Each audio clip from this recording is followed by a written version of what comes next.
Hello, everyone. Good morning, good afternoon. All right, I see more and more people connecting. I'm just going to give a second for everyone to connect to the audio. Hey, everyone. I see Graham, Frederick, Jamie, Mishek, Dee, Simone. Hi, Simone. Michael. Hey, everyone. Thank you for joining. Good morning, good afternoon. Hi, Dee. All right, it's a pleasure to be connected today. Welcome to this second round of the stakeholder consultation for restoring hope in South Africa. Some of you might know me at this stage. My name is Marion Marigot. I work at UNDP as a capacity building and biodiversity senior officer within the Nature for Development Global Program here at UNDP. And so I'm saying hello from New York. It's a pleasure to welcome you today. And I also want to welcome Greer Holly, the UNDP consultant who's been coordinating all the efforts on this project, who's going to be my co-facilitator today. If there is no internet issues, Greer, good afternoon. If you want to just say hello to our colleagues, and then we'll continue. Thanks, Marion. Good afternoon, everybody. My name is Greer Hawley, and yes, I'm the consultant that's been appointed to assist the global team and the country office team in developing the Restoring Hope in South Africa project. Thanks. We'll chat later. For sure. Thank you, Greer. So everyone, we really appreciate your willingness to participate in the second workshop in a virtual format. It's really great to see you again, and I'm really excited to have us walking through the progress that we've made in this project today. So let's get started. So actually, before we dive into the content of this workshop, as always, I'd like to remind you some key logistics. So first, if you have technical issues, actually, you can send a private Zoom message to my colleague Liliana Corso. Lini, thank you so much for being with us today and helping us with the technical aspects. You can also email Lili at liliana.corso@udp.org, and she'll be here to help you with any technical issue. Most of the microphone will be muted, so I'm actually going to mute most of the colleagues here. Yep. So there is no background noise during the presentation, and it helps us stay focused. But if you do have a question, please certainly do not hesitate. You can raise your hand virtually. You can turn on your camera, or you can just drop the question in the chat, and I'll make sure that we address them during the Q&A session. And finally, I'd like us to share with you the folder where we're going to put all of the presentation and the recording of this session. So Lily, same, if you can drop this link. The folder currently is empty. It's normal. We usually have questions on that. We will be adding the presentations and the recordings after this session for you to come back to it. So I am looking, we have about 20 participants today to this workshop. So again, thank you for taking the time to connect. It's not a huge group, but it's still a big group, too big for everyone to introduce themselves separately. So what I'm gonna ask you is maybe just send a very brief introduction of yourself in the chat. Tell us where you're working, what's your specialty, just so we kind of know who is participating in this workshop and we can start making connection among the experts. So I think everyone is an expert on Zoom at this stage, but if you do a right click on your name in the list of participants, you can rename yourself, and that would also be very helpful.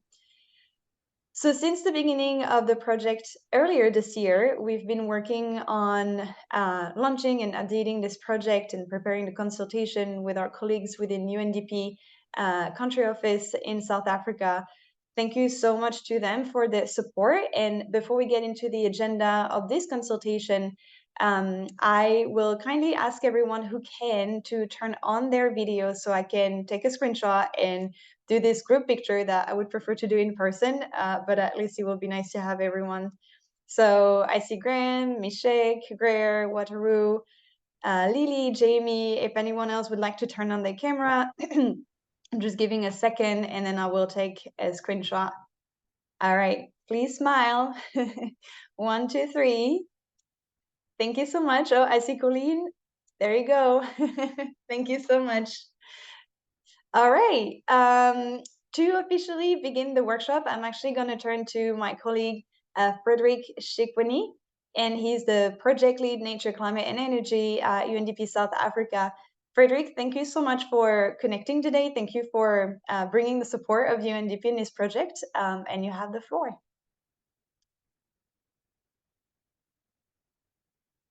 I will unmute you, and you can go ahead.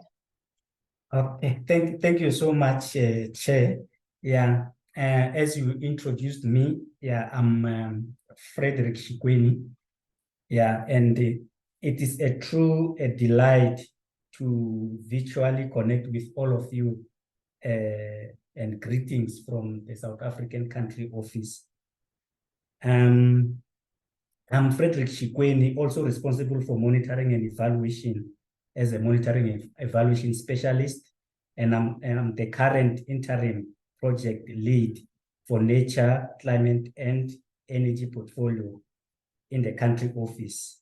On behalf of the UNDP's resident coordinator for South Africa, Maxwell Gomera, allow me to begin by extending a heartfelt welcome to all the esteemed delegates gathered here today.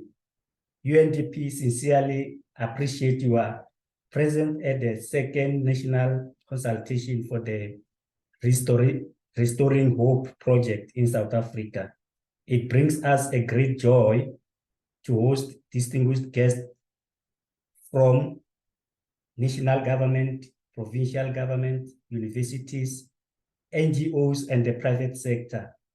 Really, your participation is invaluable, and I'm grateful for the collective commitment to this significant initiative. The United Nations Development Program is deeply committed to safeguarding and restoring our precious ecosystems. In the delight tapestry of our world, thriving and resilient ecosystems with a story of profound connectedness, a story that touches the very essence of our existence. Their significance extends far beyond the confines of nature, reaching into the depth of our collective well-being. These vibrant ecosystems, like the beating heart of our planet, hold the key to stability in our climate. They are the silent guardians, standing sentinel against the storms of environmental uncertainty, shielding us from the unpredictable winds of change. As they flourish, so too does the delicate balance that sustains life on Earth. Yet their impact goes beyond the realm of nature alone. Delegates, let us picture a world where the air we breathe is cleaner and the lush landscapes inspire awe and wonder. These thriving ecosystems are not mere spectators in the grand theater of life. They are active participants in promoting the health and vitality of our communities. Consider the profound effects on our physical and mental well-being when surrounded by the beauty of nature.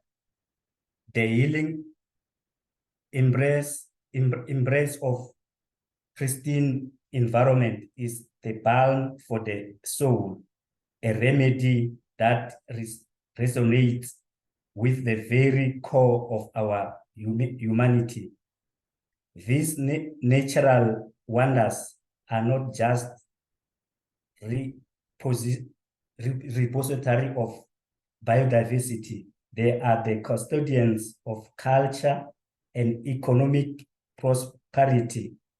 The United Nations Development Program recognizes this profound connection between healthy ecosystems and human flourishing. At the heart of our endeavors is the recognition of nature's pivotal role in achieving the Sustainable Development Goals. Over 50% of these goals are intricately linked to the well-being of our natural environment. For the UNDP in South Africa, a paramount objective is to continue offering support to the South African government and its collaborative partners in their pursuit of the SDGs. This involves safeguarding and restoring the vital ecosystems that underpin human welfare and sustainable livelihoods. In this spirit, the United Nations Development Programme in South Africa is thrilled to support the Restoring Hope project in South Africa. This initiative focuses on collaboratively developing a landscape restoration dossier with the goal of prioritizing landscape restoration and rehabilitation in South Africa. This involves consolidating national and international restoration commitments and analyzing the most comprehensive spatial data available to assess degradation within South Africa. The project builds upon the successes of the Essential Life Support Areas in South Africa project, contributing to the broader work on amplifying investment in South Africa's biodiversity sector through biodiversity finance initiative. This initiative aligns with the National Biodiversity Economy Strategy, serving as strategic instruments for sustainable progress in the wildlife, bioprospecting, and biotrade sectors. Before I conclude, delegates, I express sincere appreciation for the significant contribution made by individuals, businesses, and institutions in South Africa in terms of biodiversity, geospatial data, mapping, and framework development. This project is designed to build upon remarkable achievements already made in the space. Our goal is to advance progress, avoiding duplication of existing work and efforts. In conclusion, on behalf of the United Nations Development Programme Country Office in South Africa, I extend our heartfelt gratitude for your presence today. We eagerly anticipate your active participation in today's workshop. Your continued involvement in this project is crucial, playing a pivotal role in preserving and nurturing the unique ecosystem of South Africa. I thank you all, and I won't stay. I have to join another meeting quickly, and I apologize. Next time I'll be there, and I will be there as an M&E specialist for the projects, like other GF-related projects. Thank you, and over. Frederick, thank you so much for these introduction remarks, powerful one. Thank you for taking the time to talk to this group. And even if you do have to go to another meeting, you're definitely here, and we will share with you the outcomes of this project. So thank you so much to you and UNDP South Africa in general. We had a couple of more participants that joined us in the meantime. So welcome, good afternoon, or good morning, or good evening, depending on where you are.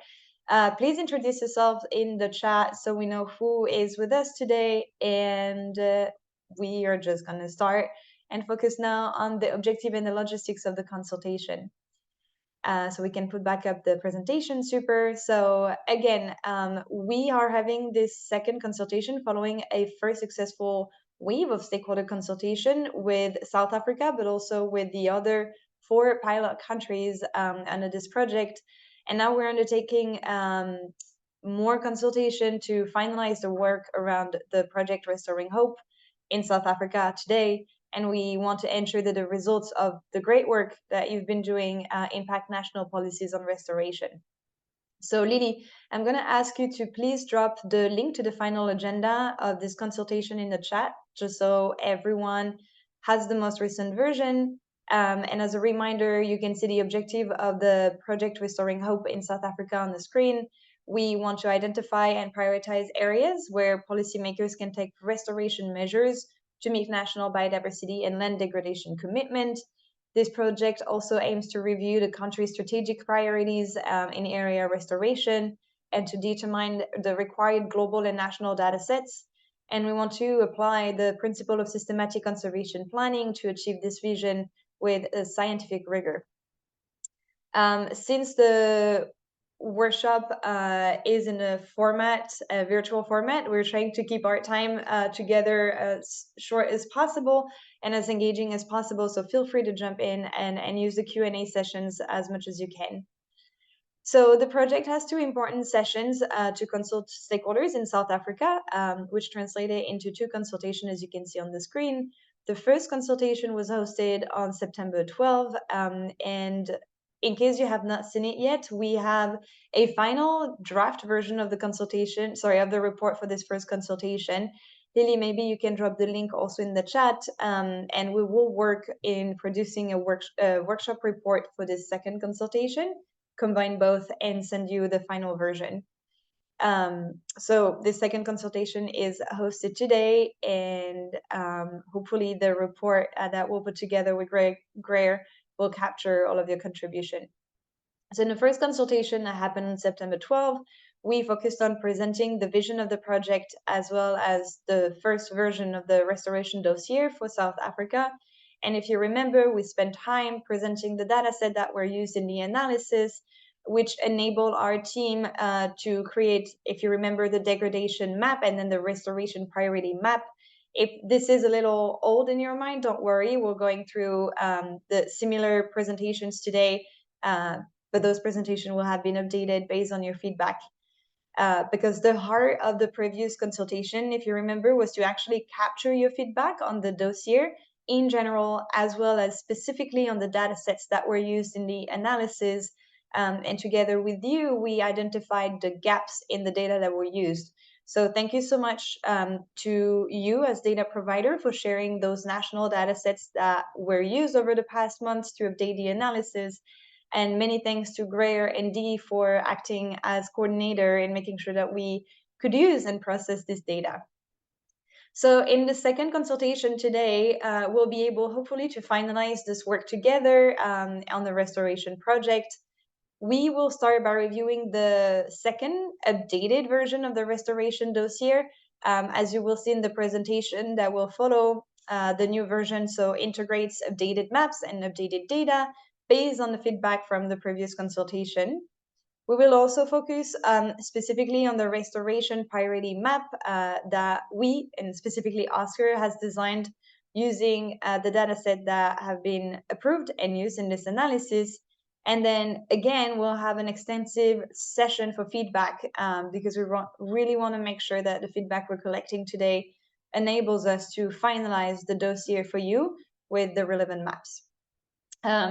For those of you who joined recently, we will have a folder with all of the presentations and the recordings that you can access if you want to come back to one of the presentations. Lily, I'm going to ask you to drop the link one more time. The folder currently is empty. It's normal. We will update the presentation just after. If we go to the next slide, you can see the agenda for today. We just had the welcoming remarks from UNDP South Africa, and we'll dive right into the presentation of the revised version of the restoration dossier in South Africa with a combination of presentations from Greer, Scott, Dee, and Oscar to summarize the updated version, have a look at the updated degradation map, have a look at the updated data set that are used, and then understand the scenarios to minimize, cost, as well as understanding the different action. Actually, it will be focusing on restoration and rehabilitation. We will then have a focus on the restoration priority map done by Oscar, And then we'll have this group discussion on, the potential use of the restoration dossier and then the feedback in general that you have on this dossier. We still have time to integrate additional feedback, and we really want to make it as relevant as possible to this group. So please be active during the discussion and send us your feedback. And then last but not least, we'll have a brief presentation from Dee Zhang on the UN Biodiversity Lab, which is a platform that I think most of you at this stage know, but see how this platform can be helpful in the context of restoration specifically.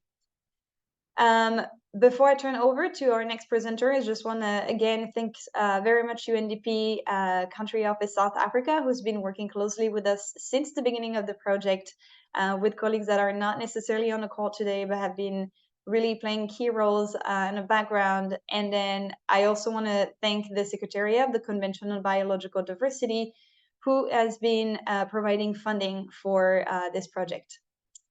All right, and with this, let's dive into the presentations for the second version of the dossier.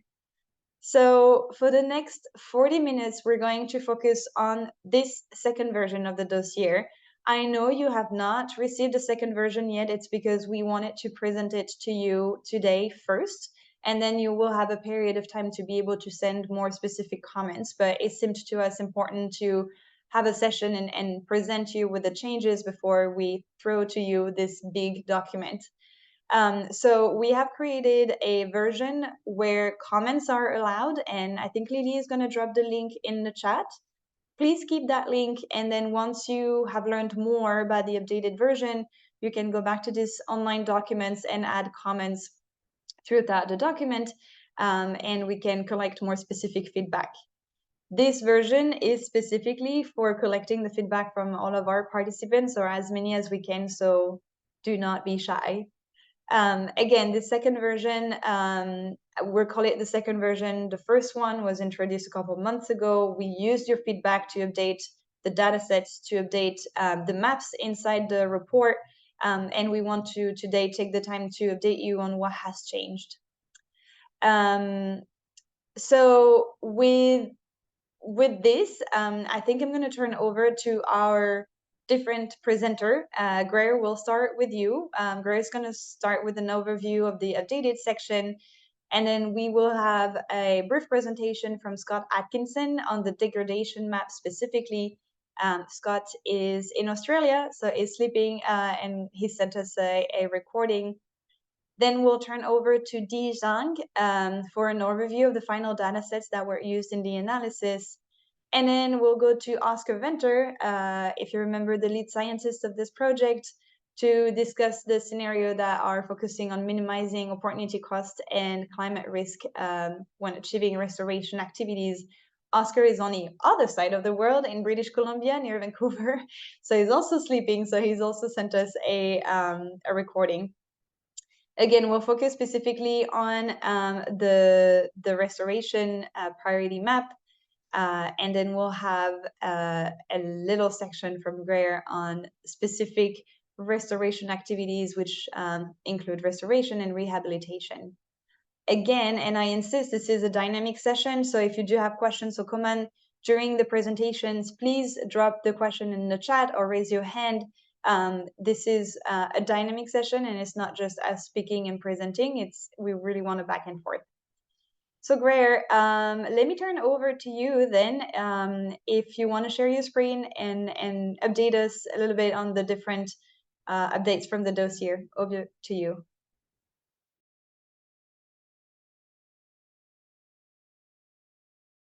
You are on mute. Yeah, exactly. Thanks so much. Just want to check that you can see my screen. We can see your screen. Yeah, perfect. Great stuff. So I can move along. So yeah, thanks for handing over. And my job at this stage of the workshop is to very briefly provide you with the updates to the Restoring Hope dossier for South Africa. I'm going to assume that most of the attendees have had an opportunity to look at the initial draft that was circulated in September. And so what I'm going to do is just highlight some of the changes and revisions that we've made to the document.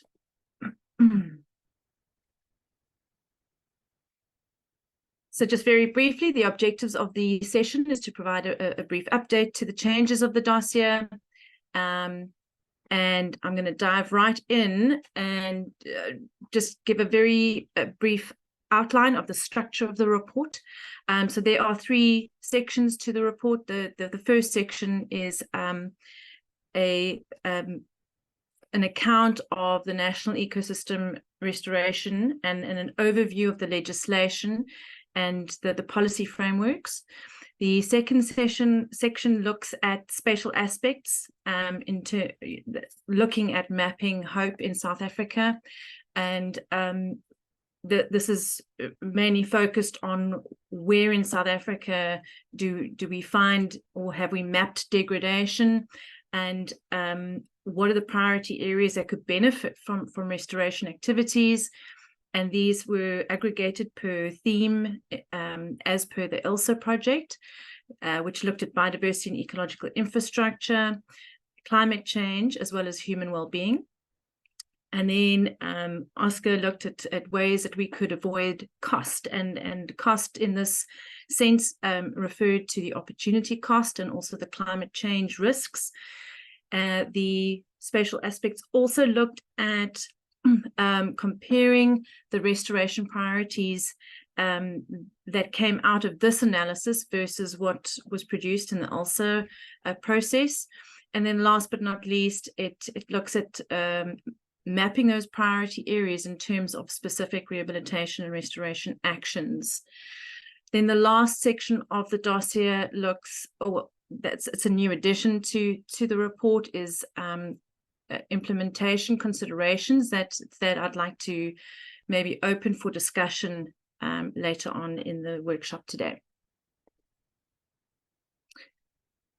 So with regards to the revision to the first section of the report, which is National Ecosystem Restoration Overview, what's new in this report is I've tried to collect information and generate a census for how we define degradation, rehabilitation, and restoration in South Africa.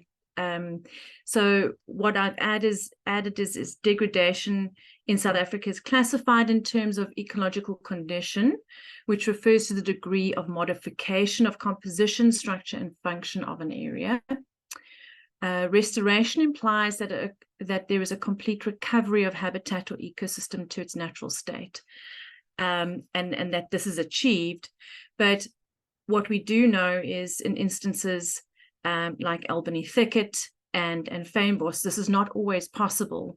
And so in South Africa, we use the phrase or concept rehabilitation instead.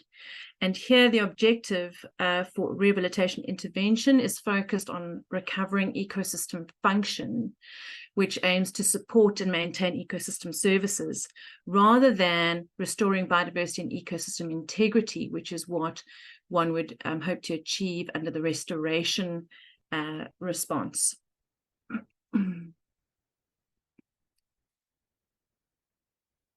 Dee is going to be showing a video and be talking to these spatial layers and the revisions made to the data sets and the data layers that we've looked at.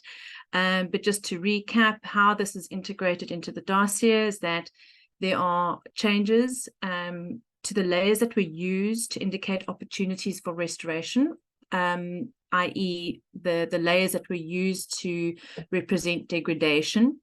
This has resulted in a reduced degradation coverage, which initially covered 76 or 77% of the country, down to 26.45%.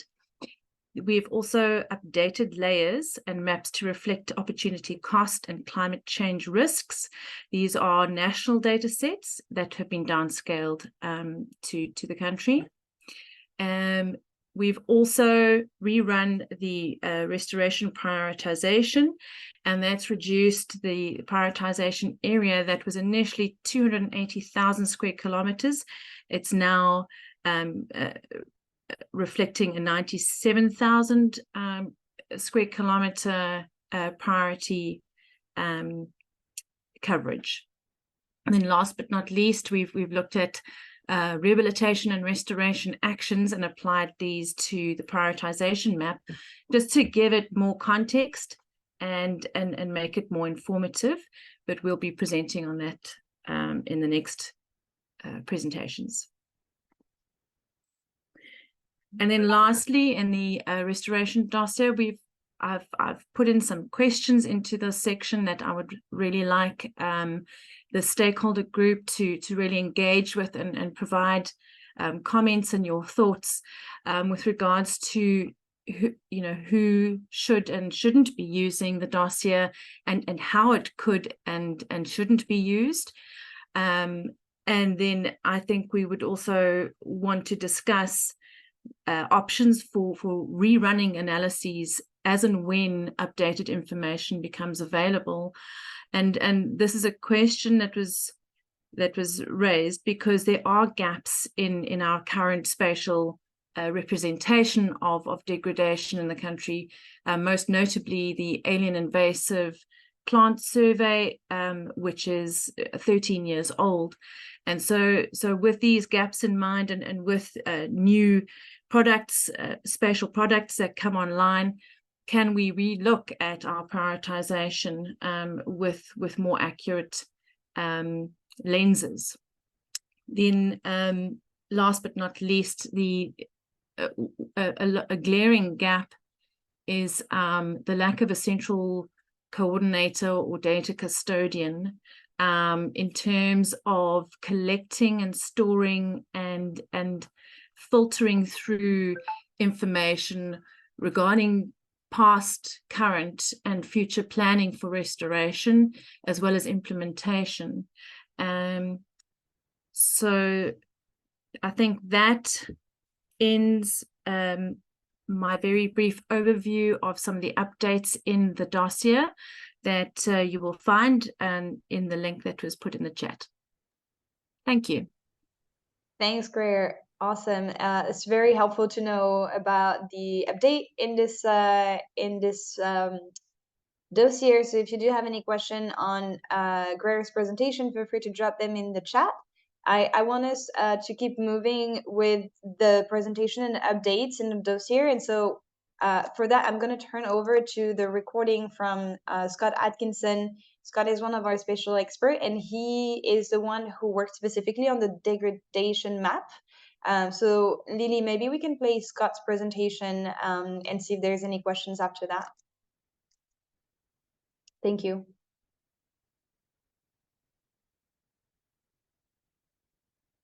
I don't think we can hear the sound though, Lily. It might be that you need to activate to click on the box. When you share your screen, share the sound.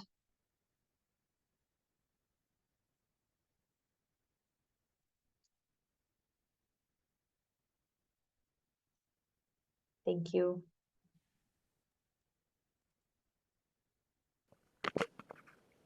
Hi, everybody.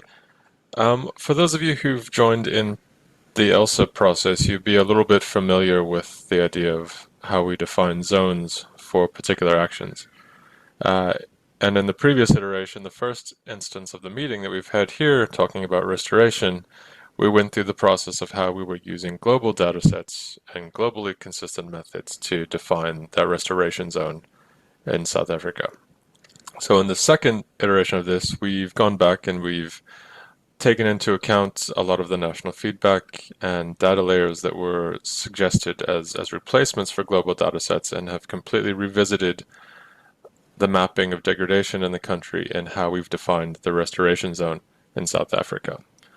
So replacing those globally consistent data layers, which included Trans-Earth degradation data and human footprint layers, as well as a globally consistent land cover data set, we've replaced those with 4 other nationally derived data sets. The first of those is the reutilization of the rehabilitate zone, from the ELSA project, for those who may have been familiar with that. That rehabilitation zone in the ELSA project included datasets on gully erosion, secondary regrowth, that's to say natural regrowth, but of secondary forest and bushlands and so forth, fallow lands, as well as croplands. On top of that, in the current instance, we've included 2 datasets on invasive species, plants, both in landscapes and in riparian areas specifically. And finally, we've included a layer on bush encroachment in the country. So just to show you again what these datasets were, from the ELSA Rehabilitate Zone, again this consisted of information on gully erosion, secondary natural regrowth, fallow lands and croplands. This was produced originally at a 1 kilometer resolution. We've resampled it down to a 250 meter resolution. You can see it on the left there. There's large amounts of areas in the eastern half of the country, from northwest down into KwaZulu-Natal and the Western Cape in particular, were mapped as the rehabilitation zone in the ELSA project. The second input dataset was one of these invasive species layers that we incorporate, and this is just within landscape areas. Again, this tends to cover areas in the eastern half of the country in KwaZulu-Natal, as well as the coastal areas of the Cape provinces. The riparian area dataset also looks at invasive species, invasive plants. As you can see, it's more ubiquitous across the country, recognizing that there are quite a lot of invasive plant species affecting riparian areas in the country.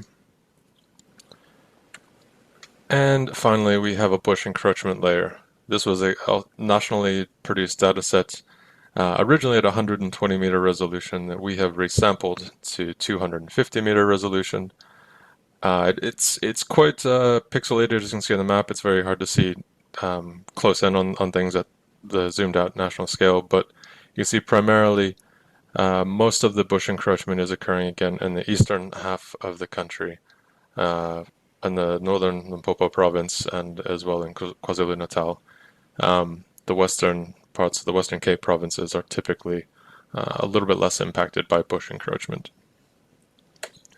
So if we add these all together, we're producing a restoration zone in South Africa that's at a 250 meter resolution. You can see that, similar to the rehabilitate zone, which is the primary driving layer within this, most of these restore areas in the country are within the coastal bands, the coastal fringes, particularly in the Western Cape provinces, as well as in KwaZulu-Natal, northwest, and the area around Gauteng. Notably in Limpopo and Mpumalanga, there's large amounts of restoration zone mapped in there as well, outside of Kruger National Park.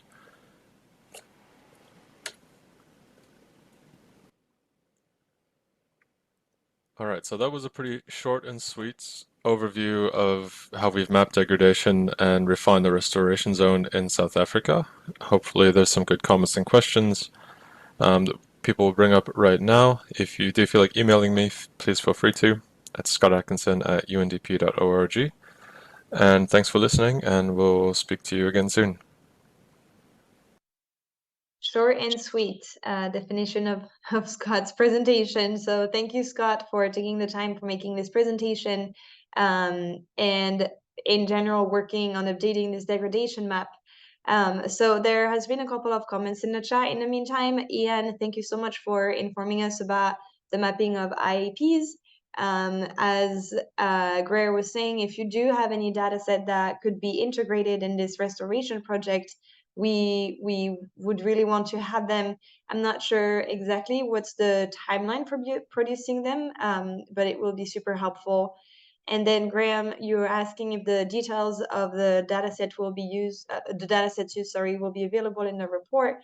And I believe so, because in the report we detail the datasets that are being used. Actually, talking about the data, I am going to turn over to Dee, and I see Dee already opened her camera. So Dee, thank you so much for being with us this morning, and for all the works in coordinating with Greer and data providers in obtaining those national data sets. Dee is going to give us an overview and a presentation of those additional data that we've integrated, and is in general available and able to respond to any questions around the data. So Dee, good morning, and over to you. Thanks, Mariel. Hi, everyone. I'm Dee. I'm a spatial planning and biodiversity expert with UNDP. It is a pleasure to be here and good to see you all again. Next slide, please. During the first consultation, we have received many useful advice from you and the layers that should be updated and other important features we should consider in the mapping process.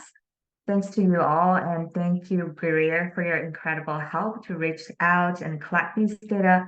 We now have integrated your suggestions within the second iteration of Restoration Priority Map.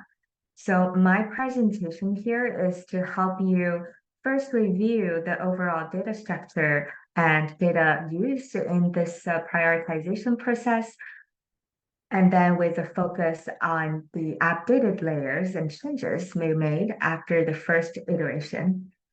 Next slide, please. With that, I want to start my presentation with a recap of the overall data structure. Next slide, please. Thank you. We can broadly break the data down into 4 main groups: base map, planning features, zones, and optionally locking constraints. Each data group has slightly different requirements on the spatial data use. As a brief summary, the base map defines the range and scale of our planning area. Here we're doing a national scale map, so we're using the national boundary of South Africa as the base map. Then the planning area will be divided into a set of discrete areas. In GIS term, it equals to pixels of a raster, and each unit can be independently calculated and selected.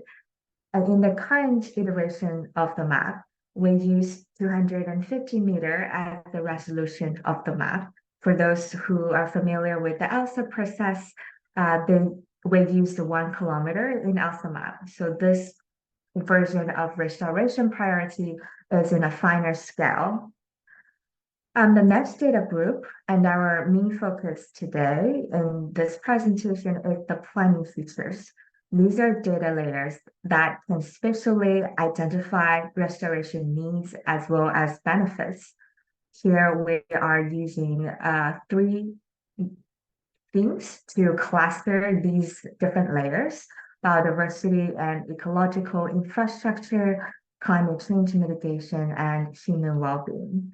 The features used will be helping to identify the potential benefits in these 3 categories. Then the third data group is zones. Zones determine where the restoration action can be implemented within the country. This is the spatial hard constraint for the analysis to select restoration priority areas only within the zone defined. Scott just did a introduction on what are the zone we used to identify the degraded areas. Then the last data group is optional choice. It's the locking constraints. By selecting an area to lock in, it ensures that the final restoration map will include these areas. And in this updated version, there are currently no areas locked in the analysis. Next slide, please. All right, with that overview in mind, next slide, please. Here is the full list of planning features included in the analysis to help identify where are the most important areas to rehabilitate while maximize multiple benefits in biodiversity and ecological infrastructure, ecosystem services, climate change mitigation, as well as land cover integrity. I won't go through each layer in detail as we already did that during the first round workshop. But if you're interested to find out more details for each of the layer used, I am dropping a link to the chat where you can find the metadata information of the layer and the source organization or the layer source we identified. Next slide, please. And here, last slide, please. I will introduce the updated layer, which is highlighted in different color. Layers and highlighted in yellow are the new features we added into this analysis. And the layer in blue, which is the rehabilitation zone, is updated based on expert suggestion during the first consultation, which Scott just introduced. And by the third column, you can see that all of these layers are national data from South Africa. Next slide, please. All right, now let's take a closer look of these three new planning features added into the analysis. We start with the first new feature, areas important for ecosystem resilience to climate change. This data is based on a range of factors, including slope, aspect, rainfall, pathology, vegetation, and predicted biome stability. Spatial information, which indicates where ecosystems are more likely to be resilient or adapt to climate change impacts, and where ecosystems are predicted to be more stable, are used in the analysis to guide decisions in order to maximize the success of rehabilitation and reduce the risk. Next slide, please. So our second new feature is the biome transition under climate change scenario. This is the data set come from the research from Guo et al. In 2017. 2007, yes. This map represents the distribution of projected future biome transitions within South Africa under climate change scenario of RCP 8.5. Lily, please click again on the slide. Thank you. And from the biome transition analysis, we added the biome stable areas as a new planning feature. The same reason as the last layer, those areas predicted to be more stable and help identify areas to maximize the success of rehabilitation actions. Next slide, please. And the last new feature we added here is the national grazing capacity.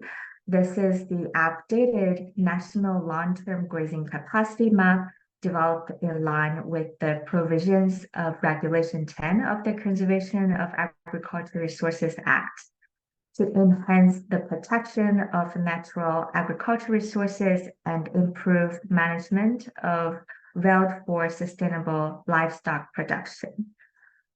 So above are the three new features we added into the analysis. The rest of planning features remain the same with the planning features we used during the ALSA analysis. Next slide, please.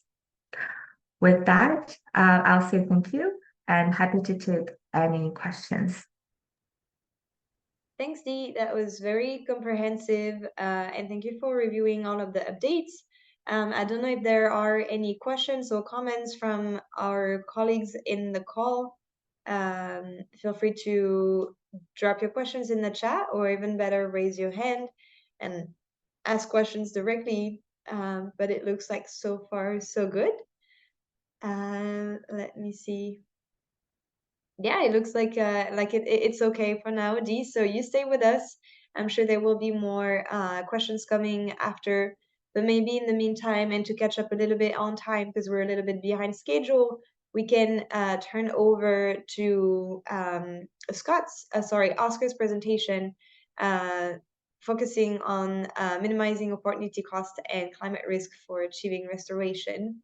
I do not see any questions, so Lily, I'm going to ask you to please play the recording from Oscar, who's on the other side of the US. Thank you.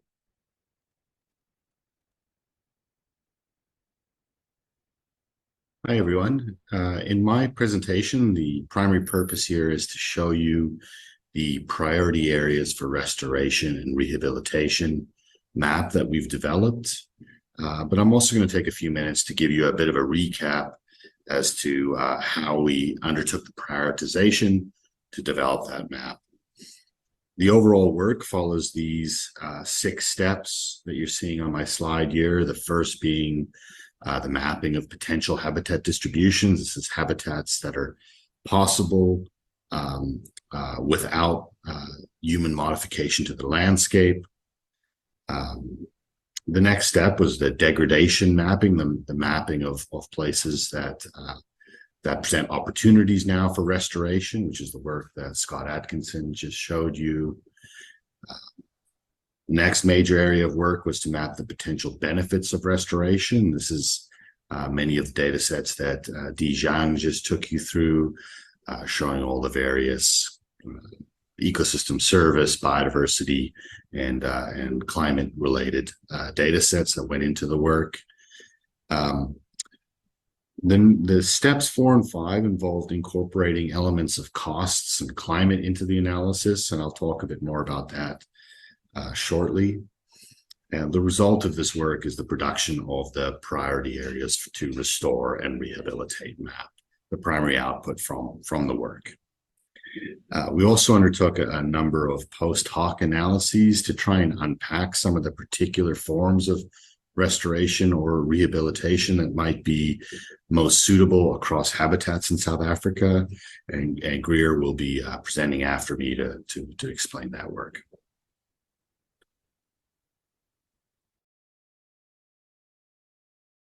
So the analytical framework that we're using is systematic conservation planning. We've used this to identify the priority places in South Africa for restoration, such that they maximize the benefits to biodiversity, climate change, and human well-being. So many of you are very familiar with systematic conservation planning. South Africa is really at the forefront internationally of applying systematic conservation planning to parks and protected areas and other conservation and land management decisions in the country. The work that we undertook harnessed the previous work that we've done in partnership with agencies in South Africa to map essential life support areas. So many of the data sets that Di Zhang showed you originally were gathered as part of that work.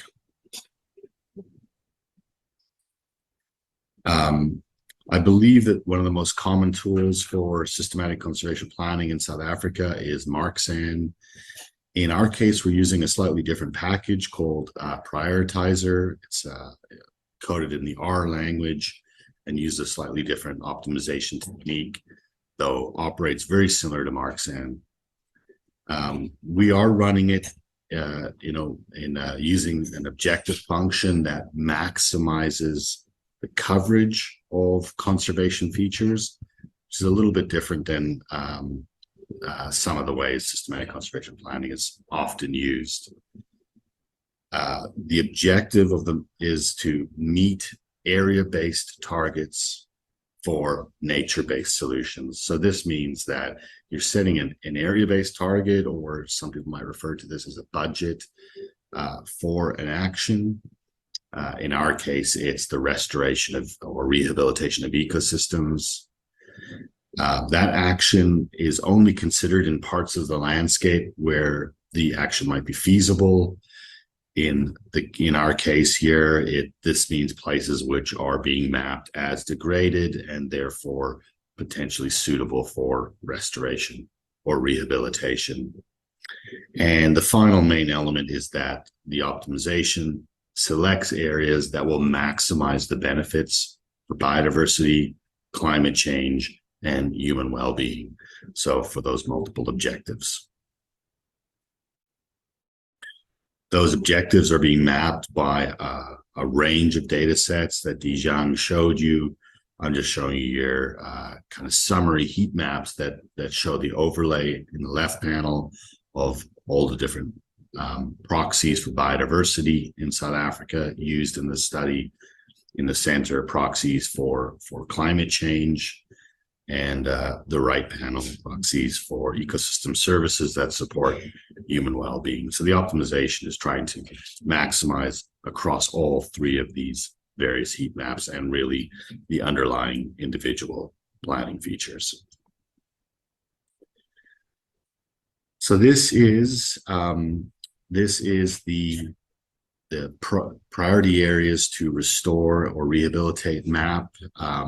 It's achieving a target of 30% of degraded areas across South Africa. So the mapping that Scott showed you, this equates to roughly 8% of South Africa's land area being identified as a priority for restoration.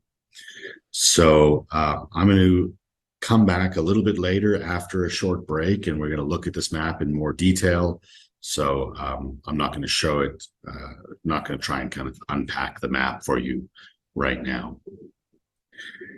We did run a second scenario as well and have a second version of this map that considers an element of cost.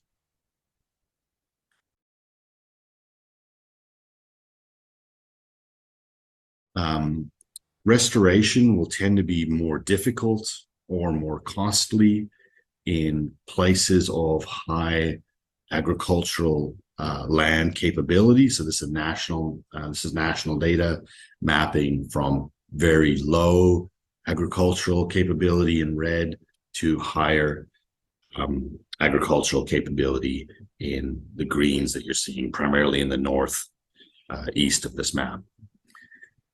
So this serves as these data can serve as a proxy for the agricultural opportunity costs of restoring degraded areas in places that are highly suitable for agriculture. The costs of restoration will likely be higher. Now, another element that can relate to both the costs and the feasibility or the success of restoration are elements of climate change. These are national data showing the velocity of climate change across South Africa from low in the darker colors to high velocity of climate change in the reds and yellows of this map. So places with high climate velocity means that in these places, ecosystems and species will have to move rapidly across the landscape to track with their preferred climate conditions. In these places, it might be difficult to restore vegetation communities as they might struggle under changing climates. Another way to map this is projected changes in biomes. So this is not climate velocity now. This is basically using species distribution models applied to biomes within South Africa and projecting where we might actually see full biome changes, for instance, from savanna to maybe a desert ecosystem. In these places where biomes are projected to change, there's a high risk that restoration will be more costly or less successful. So to incorporate these elements of agricultural cost and climate risk or cost, we combined those three data sets that I showed you into an integrated cost layer. We did this by normalizing the land capability layer as well as the two climate layers. Before combining everything, though, we averaged the two climate layers and then combined them with land capability. So the integrated cost layer equally considers agricultural opportunity costs and these climate risks. So then we ran a second optimization that achieved the national target for restoration, but in places that minimized costs. So minimized placing restoration within locations of high agricultural suitability or high climate risk. And this is the resulting map. Again, I'm going to show you after the break these maps in more detail. So we don't need to look at them too closely here. Okay, well, thank you very much for your time. You'll next hear from Greer about how we further unpack this priority map. Many thanks to Oscar for doing this analysis and sending us the recording. We appreciate it. Let me know if you have any questions on Oscar's presentation. In the meantime, and I am sorry to power through, we are a little bit behind schedule, but I'm gonna ask Greer to come back and give us the presentation that Oscar just mentioned on the restoration and rehabilitation action specifically. If you do have any questions on Oscar's presentation, feel free to drop them in the chat and I'll just address them right after. Greer, welcome back. Over to you.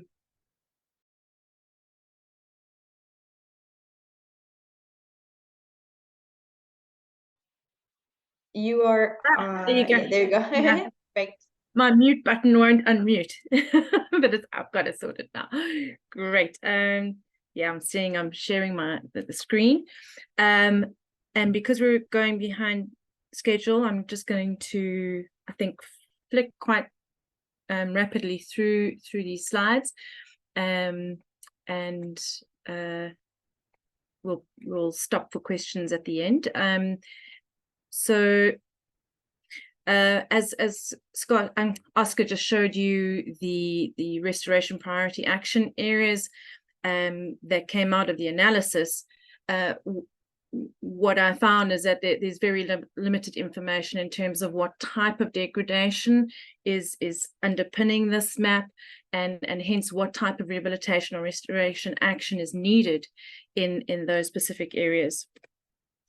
So what we did is we had a look at some rehabilitation and restoration themes and pulled out the 5 most predominant threats and or causes of degradation in South Africa, and pulled them into what we could consider as rehabilitation and restoration action themes.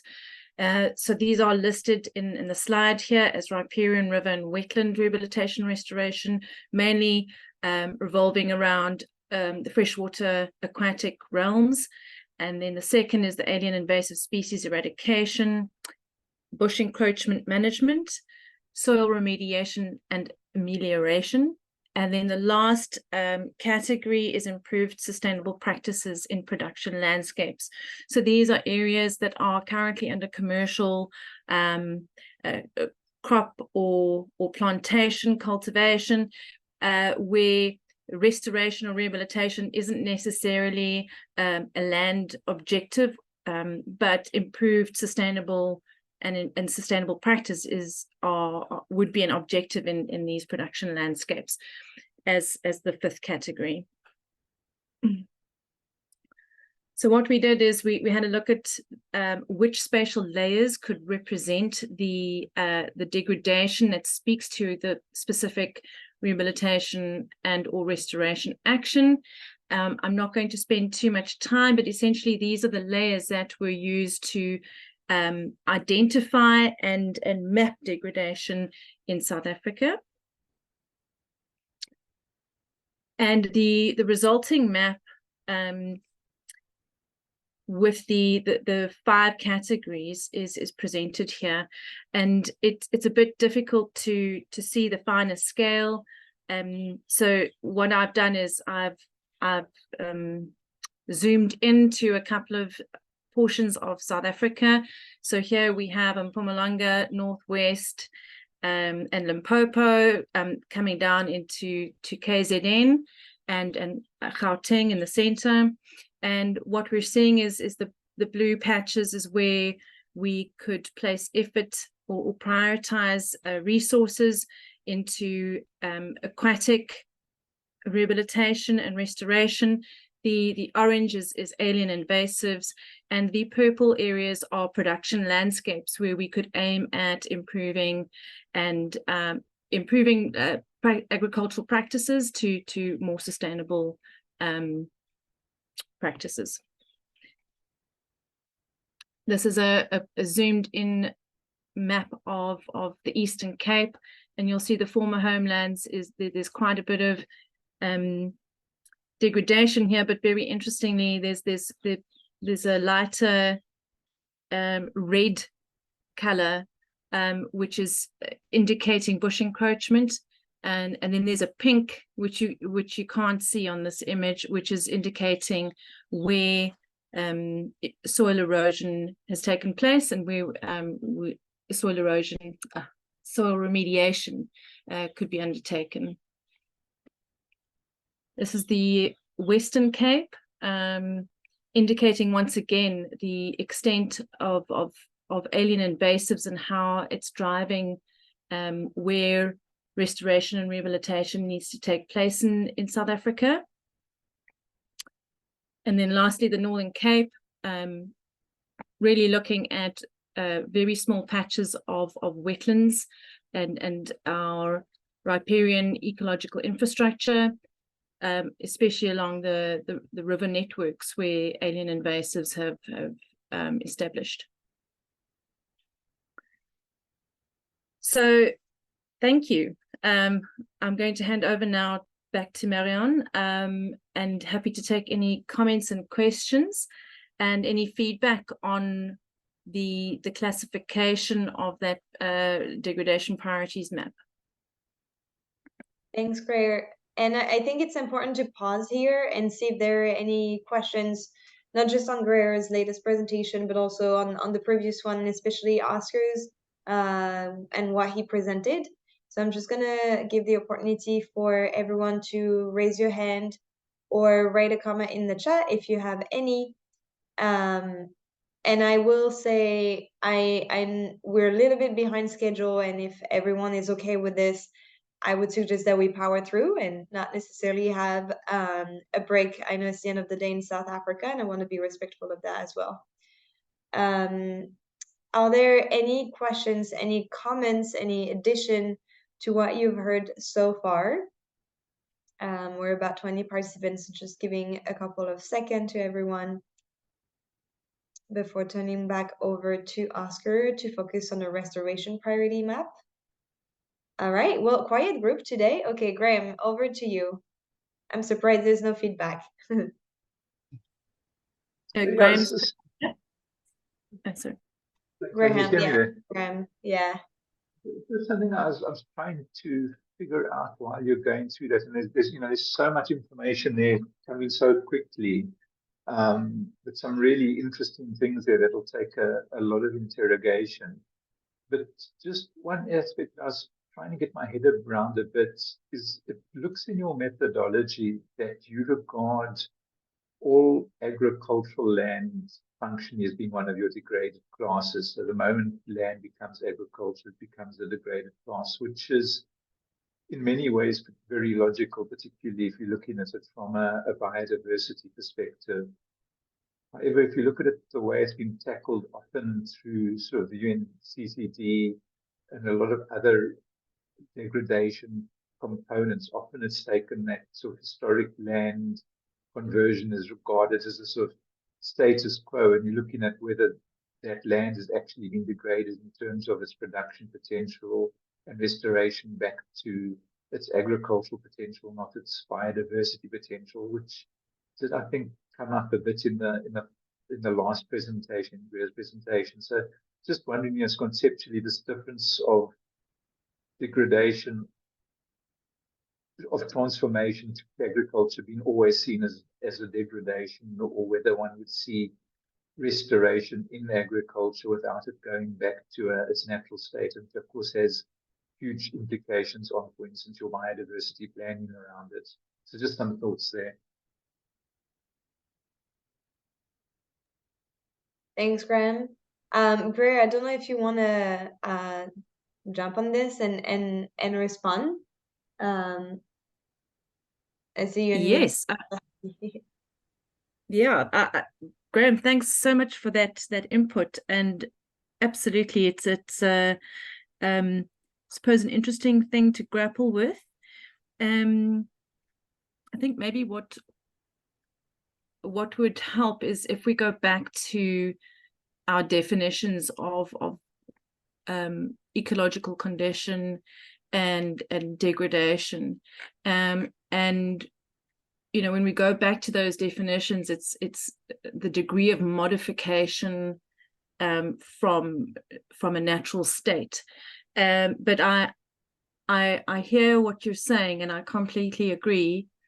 Yeah, I wouldn't mind chatting to you more about it offline, but I see Leman's got his hand up. Maybe he is keen to. Yeah, Lemon, if you want to take the floor. Yes, thank you. Yes, I totally agree with Graham. We need to think carefully about, for example, if you use how you use the grazing capacity map to dictate agricultural potential. So yes, I think we need to discuss it a bit more. My specific point I want to make is with regard to the human well-being and to what extent that's been included in this analysis. I couldn't see it very clearly. I need to spend more time looking at it. But I know in the past we've used a layer from agricultural statistics, which is the dependency on agriculture, forestry, and fisheries, which actually considering that agricultural is basically the main land use in South Africa. It actually adds to the valid point Graham made about the importance of agriculture. And but yes, that with regard to the well-being could be an important layer to look at how much people depend on those things. So to bring it more in line with if there's poor people who depend on the natural resources for their well-being, then we need to know where those areas are. Thank you. Thank you, Lemon. I am wondering, Dee, if you would like to jump in here also regarding the data and this aspect of well-being, human well-being, while producing the maps. Sure. I'm sharing the link of the metadata sheet to the chat again. So in the third tab, there is the list of layer we considered in the human well-being theme that include area with high agriculture priority, with high grazing capacity, and also like considering people who are more dependent to wildlife economy. We have the layer, the aggregated layer from about the wildlife sector expansion. That layer has considered a more a comprehensive aspect on areas suitable for wildlife ranching, game ranching, and then land capacity, biodiversity economy, and other nature-based ecotourism. And we also considered high-risk settlement, where our areas, especially urban areas, are facing increasing risks in droughts, wildfire, urban flooding, etc. So those are the layers we currently considered. Thanks, I see Dee. Greer has her hand raised. Thanks, Dee. I'd like to just respond to Leman about how the layer is being used. And it's part of a composite or an aggregated layer that helps the software to select for areas, restoration areas. So the biodiversity and ecological infrastructure, plus the climate change, plus the human well-being layers are all areas in which we want to prioritize degradation. And within those areas, we want to achieve 30% of 30% restoration in our degraded layers, a degraded layer. So these climate change and human well-being layers are used as pull factors for the software in order to select high priority sites for restoration. Does that make sense? Lemon, feel free to jump in. Yeah.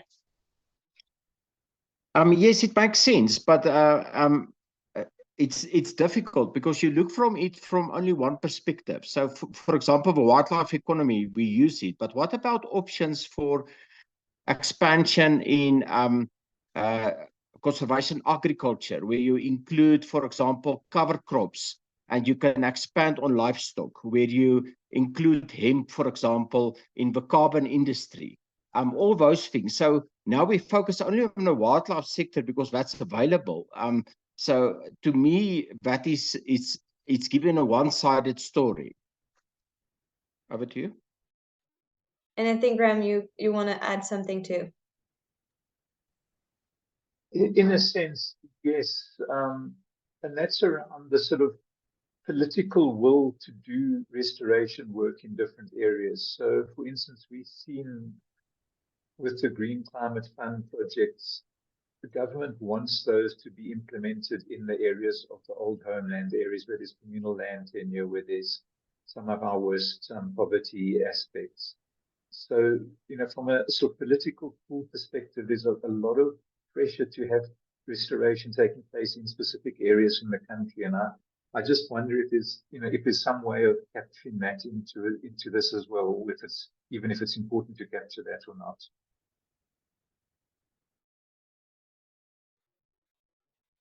Graham, that's great input. I'm just wondering whether you had any ideas of how we could integrate that, or whether those areas could be displayed, and we could maybe use a poverty index per local municipality as an overlay, rather than integrating it. So have it as a post hoc layer on top of the priority map, or do you see that information being integrated to help prioritize where restoration should take place? Let's check with Yemen, this as well, or even some of the people from DFFE.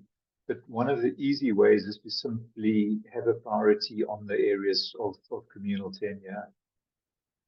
It'd be interesting to see what people from Yemen, with his past experience with the department, or people in the department, think about that.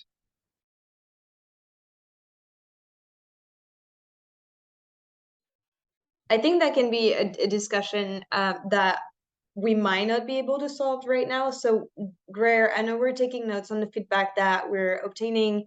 So why don't we note this down and then discuss as a science team afterwards, and aggregating all of the feedback that we're having, and see if we can produce maybe either an updated version adding those data sets, or and maybe an overlay of the layers of the map, and see what is the most helpful and propose that back to the group. I don't know that this question will be necessarily answered right now, and it's a specific aspect of the project, important one, but also a specific one. And I would like us to also focus on other questions. There is actually two actually from Samailo that are very relevant. Andy, I think they're mostly for you.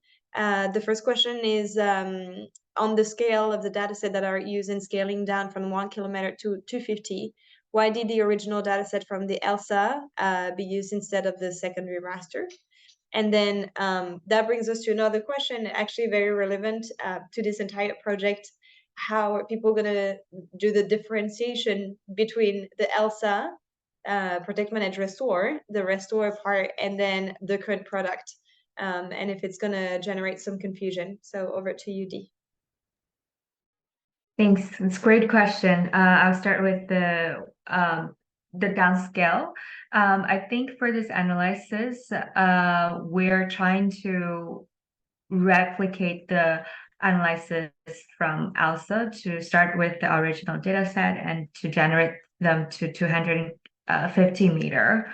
That's the work we're trying to do. And for the layers you mentioned, that is a downscale instead of creating from the original.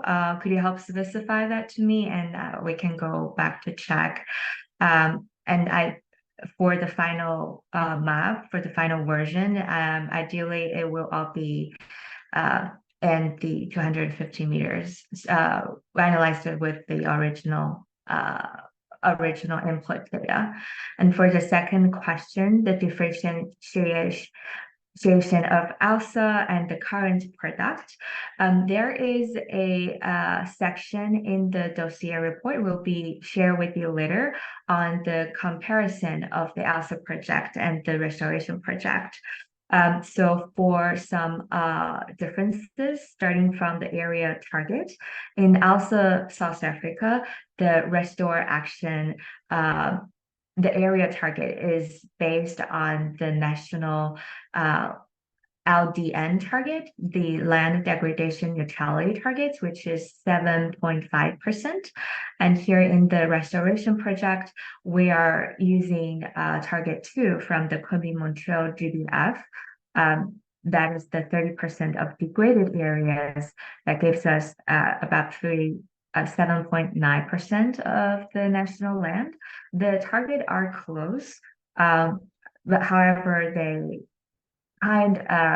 focus on slightly different areas. Like in the refined degradation zone, we have added invasive species invasions and the bush enroachment based on the previous restoration zone defined in ALSA. Here, I will drop a map of the agreement analysis between ALSA and the restoration priority areas. There will also be more detailed analysis in the dossier, just to give you a visual comparison of where are the area agreed in both analysis and where are the differences. Hope that answers your question. Thank you. Thanks, Dee. Yeah, and I think this last question also brings, more question about how we communicate about the different products, internally with the participants and the group of experts, but also more publicly, and how we make sure that we shed lights on both projects' outcomes without creating confusion. So that is something that I'm definitely taking away from your question, Samailo, and we'll try to address with the team. All right, let's go back to the presentation if there is no more question. And I'm going to ask to play the second recording from Oscar that is focusing on a restoration priority map. So Lily, over to you, if you can share your screen.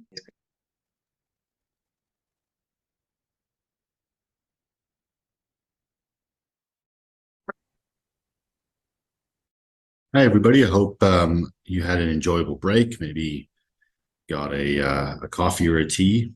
I am now showing you the web interface for the United Nations Biodiversity Lab, which is a data portal and GIS analysis platform. I'm not going to talk a lot about this tool and interface because Dijon will be back on later to give you a more thorough look. Really what I want to do is just take a few minutes to look at the priority areas for restoration and rehabilitation a little more closely. This is the map that you're seeing on the right of my screen here. I do want to apologize. I'd much rather show you this map to get my full screen, but because I'm working with a fairly small screen computer at the moment, the way the tool works, it displays the legends in full, leaving me only a bit of space for the map. But this is the resulting map. This is the base map, not incorporating agricultural cost and climate cost, but it is the primary map for priority areas to restore and rehabilitate. You can see they are broadly distributed. This priority map is distributing priority areas across South Africa, though areas concentrated still within the Cape region, the Garden Route, KwaZulu-Natal, and areas between Johannesburg and Mozambique here probably be hotspots for restoration being identified here. I do want to toggle on our second version of the map. This is the priority map incorporating cost. So I'm going to click this on in blue now. The first thing I want to note is that these two versions of the map, not incorporating cost and incorporating cost, actually show fairly high agreement. I'm going to zoom in a little bit here into the the Cape. And you can see fairly broad agreement. I'm just going to toggle off. The blue map is the priorities incorporating cost, and the orange is not incorporating cost. And you can see fairly strong agreement between the two versions of the maps. Some areas are being identified once cost is considered, they're dropping out. You can see these in orange. So these are places which are priorities for restoration, but might be higher cost or higher climate risk, and therefore they fall out in that scenario. So definitely something worth looking further into as these maps are analyzed.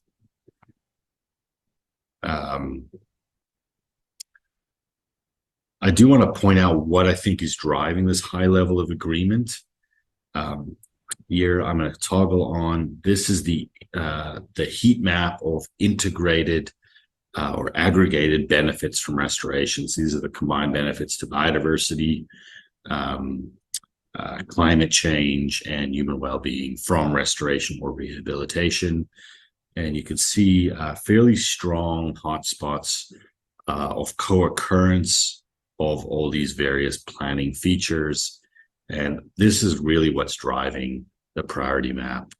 When I click this off, you can see fairly strong agreement here, obviously, between the priority map and this combined planning feature map. And I think it's because of the strong spatial variability of the planning features and the agreement in them that the cost isn't driving major change in scenarios. So I think the maps that are being developed are fairly robust to whether cost is or is not considered. Okay, so at this stage, I think I'm going to hand over to my colleague Dee, which is going to be sharing using a better screen this map. So I've just given you an overview of the map itself, but she'll be able to pan around to a particular region within South Africa. If you would like to take a closer look, zoom into the map, you can guide her as she navigates the map. You could also choose to click on some of the action-specific priority maps broken out by major types of restoration based on ecosystem type, such as water and soil, and should be able to load these maps and zoom in wherever you would like. So at this stage, I'll maybe stop and hand over to Dee. Thank you, everybody, for all your time. Great, thank you, Oscar. Okay, now I'm going to share screen of the map we uploaded to Biodiversity Lab. And if you want me to zoom in to any specific areas to view more details of the map, please raise your hand or drop in the chat and let me know where I should zoom in.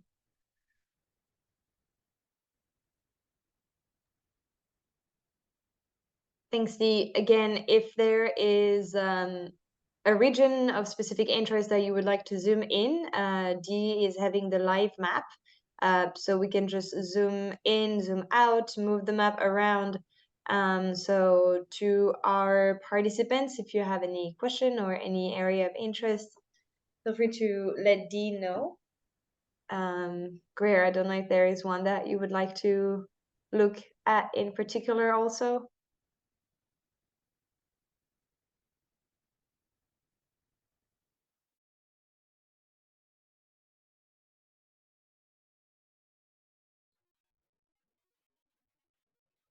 Let me see. So none for Greer, Graham, Mishek, Mateus, even if you're not working in South Africa specifically, but Samuelo, Colleen, Ian, Lemon, Isaiah, are there, Cobus, are there any areas that you would like to zoom in specifically or look at this stage?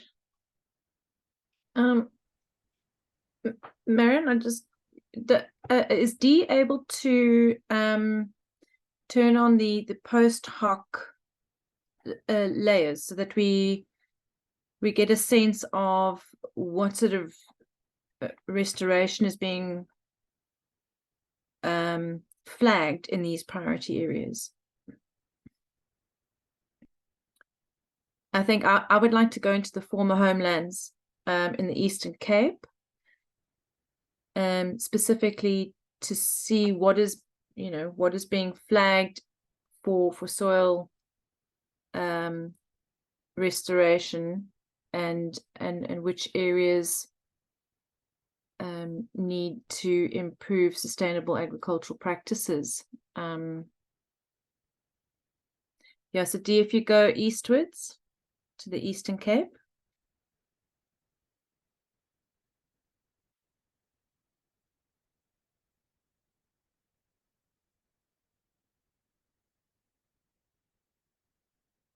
Is this the right place?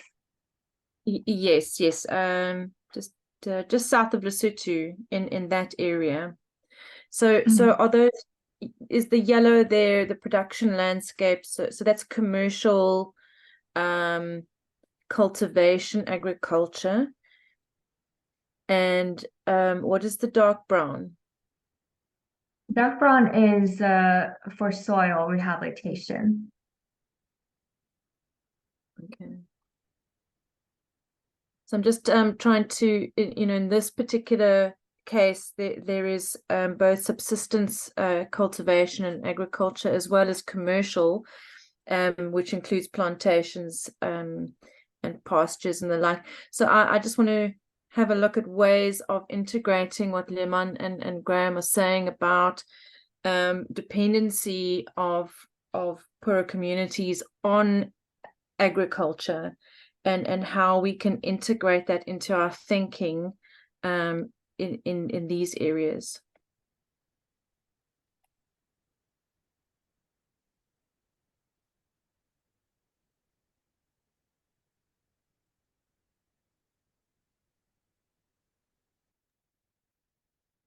Graham and Lemon, feel free to jump in and open your mic and engage discussion here. You're still both online, I think.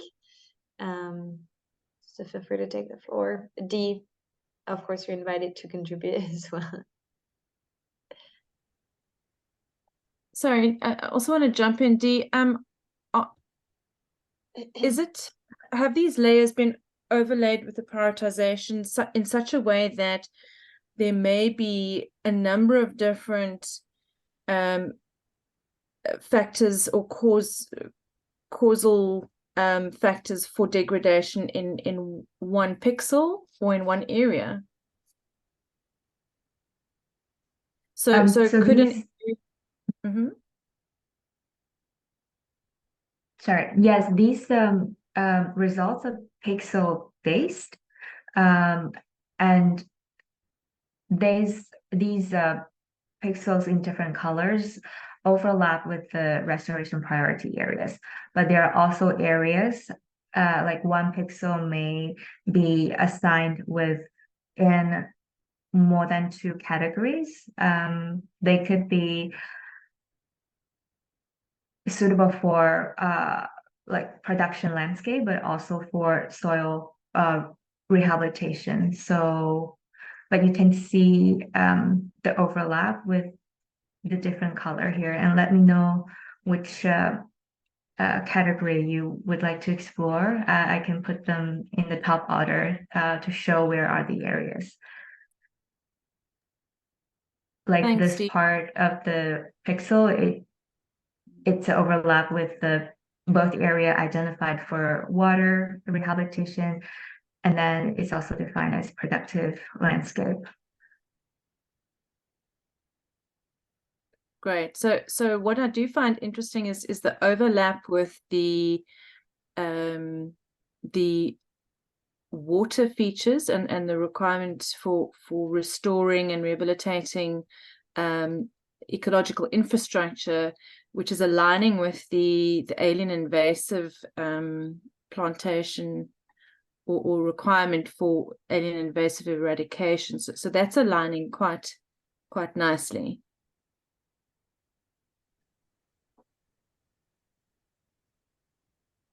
Just a question on clarity there. The productive landscapes, are those productive landscapes that you're highlighting for restoration, or they're productive landscapes that are excluded from the restoration? Graham, they are landscapes in which agriculture is an existing activity, and so restoration in those areas may not be for the purposes of restoring ecology, but rather those are areas where we could improve the agricultural practices to increase the quality of the soil, the carbon in the soil. So they will have different restoration objectives other than restore to a natural state or a near natural state.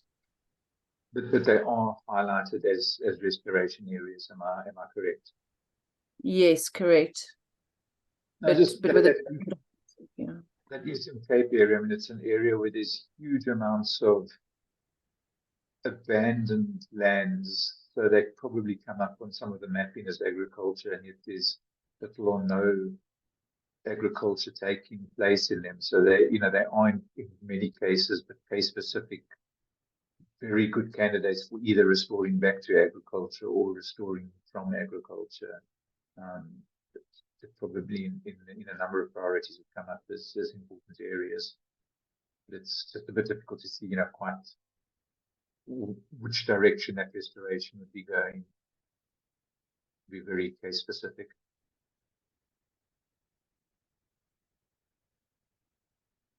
Yeah, right. I think I'll sit with Dee and unpack that. But Dee, offhand, do you remember which land cover classes were used to distinguish between fallow lands and old fields versus current cultivated areas?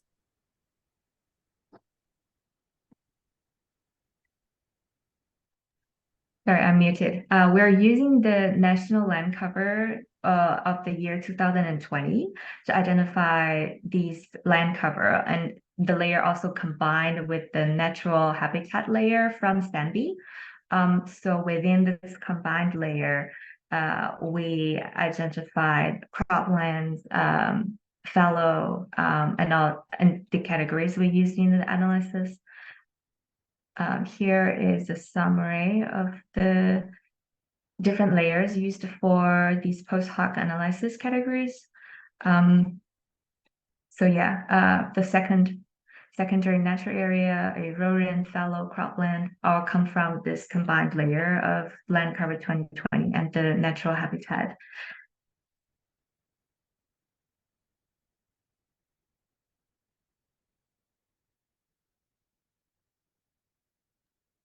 Indeed, we do have also Ian asking if we can zoom in the northern Drakensberg, which is at the north of Lesotho. Ian, can you guide us a little bit more? At least I am not fully familiar with South Africa's geography. Is this the right place? Yeah, here? thanks. I'm looking a bit further east than that. The purple area is there. So a bit further east. Yeah. Here? Yeah. Along so running from Lesotho going northeast in a northeasterly direction is the KZN Free State border. And this region is the Northern Drakensberg strategic water source area. Yes. And here, if you want to look at the input layers, we also have the strategic water areas. I'm trying to find it. Here, strategic surface water. Yeah, surface water, not groundwater. And groundwater, exactly. Set the capacity at the opacity. Okay, so you can see the overlay of these strategic water area and the actions mapped.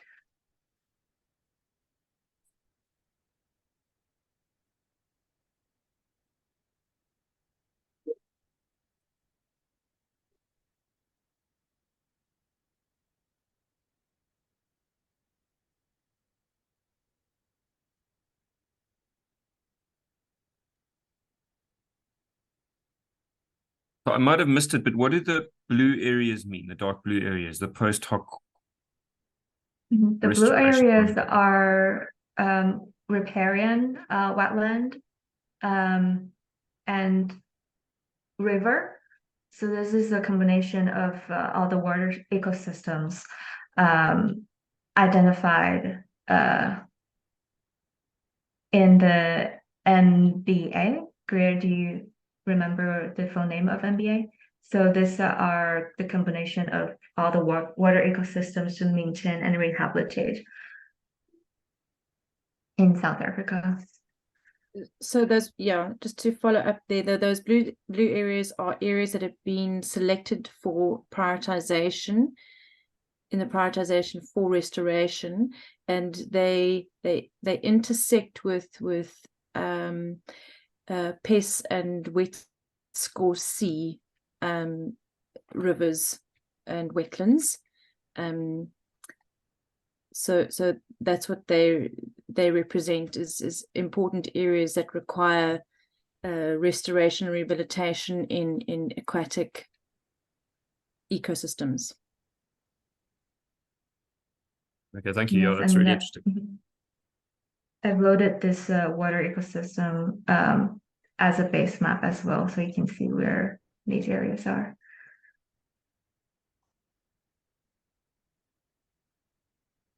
Great. I also see Meshek's request on Zoom to the North Cape. Could you help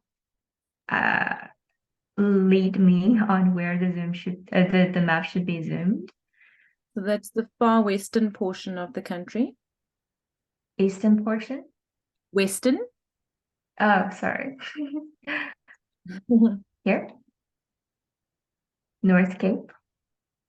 No, that's maybe it's just taking a while to load, but it's further west. It's right in the western coastline. There you go. Okay. Meshek, is there somewhere specific you would like us to zoom into? A town that we could follow?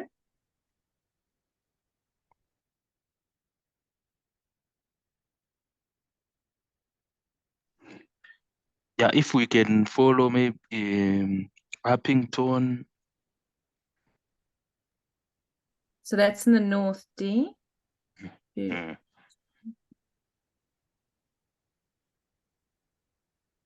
Scroll further north. It's right in the Namibian border. Yes.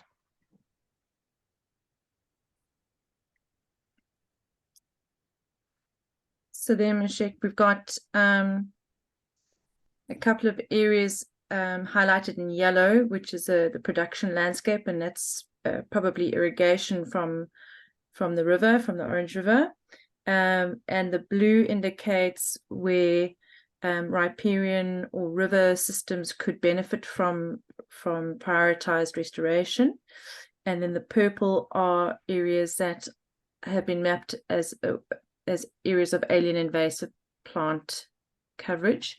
And this is probably why the blue is overlapping with the purple, is because the aliens are impacting on that riparian area. Thank you for that explanation. Actually, it's interesting. That's where my project site is here in South Africa, where we'll be doing some restoration of these degraded landscapes using what we call heading for health, where we'll be using planned grazing for the livestock there. Thanks. It's this area is also interesting because it's mapping areas for soil rehabilitation, and I think that these are the brown little patches just north of Springbok and around Buffelsrivier, and Graham, these could be the fallow lands previously cultivated or previously modified areas that may come up in the land cover as secondary natural, or or that might come up as fallow lands themselves. So this is where it's no longer production landscapes, but there's been a layer is informing the selection for soil rehabilitation due to historical modification.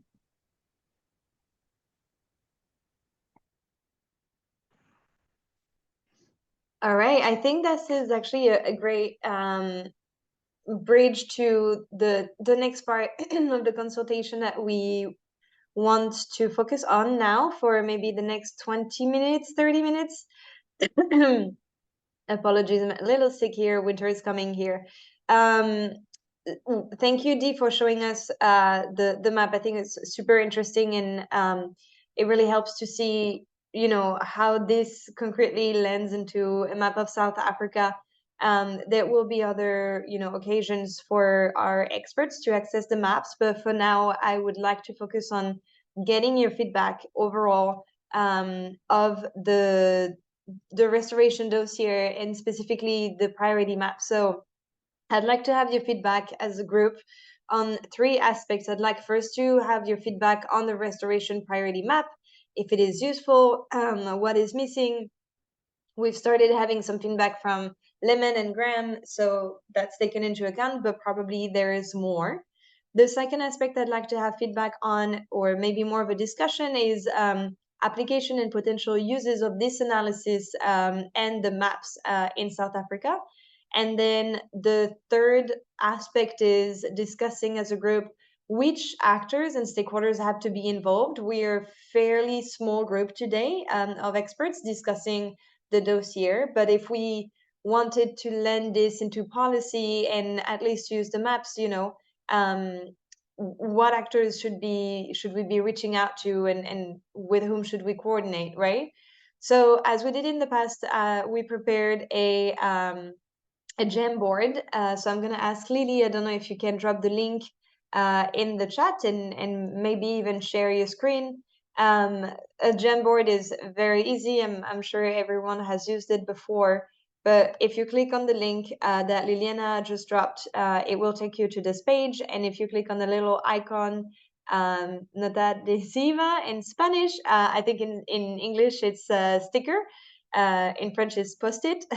So you can write your comment here and start contributing to this deck. So again, focusing first on the restoration priority map. What is it useful? What is missing from the restoration priority map? We have noted down the agriculture potential and the human well-being with all of this discussion on how to better integrate them. I see there is more comments on, you know, consider the political will in terms of restoration investments, such as former homelands and impoverished rural communities. Thank you, Graham, for that comment. And Lemon, focusing more on bringing in dependency of communities on agriculture. So this is capturing what you've been saying a couple of minutes ago.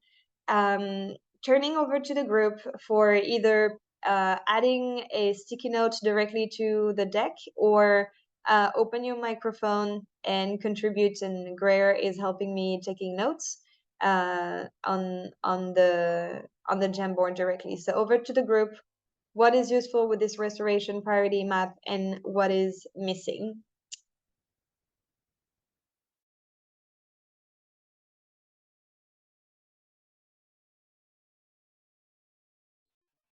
There's some sirens outside here. I'm going on mute. Let me see. Lemon, please go ahead. I see your hand raised. Yes, thank you. So there's a lot of useful things, and I think we've got such a big need for land restoration in South Africa. Even if this thing is half accurate, at least it guides us in a way. So what I'm missing is, and what makes it this kind of sessions very difficult, is that you are working with this data on a daily basis.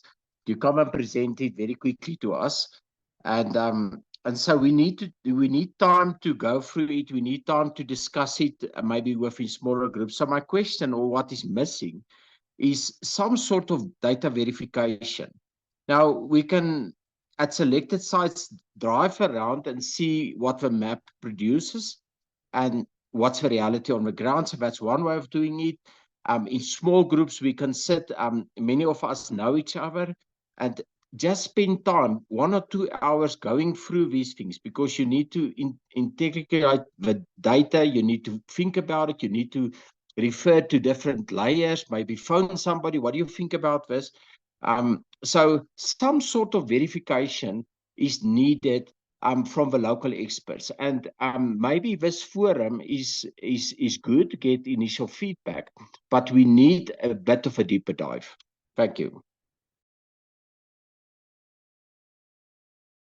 Oops, I was on mute. That's really good feedback, Lemon. Thank you for sharing that. I think indeed this is the first time, right, that we're presenting and in a limited amount of time the data and the updated version of the dossier. So for sure, we'll be liaising with Greer so that internally and in South Africa, colleagues can meet maybe to do exactly what you just said. And even individually, I think it will take a little bit more time for our colleagues to send us the feedback. So well noted, and we'll take that into account in the timeline that our team has to completely finalize.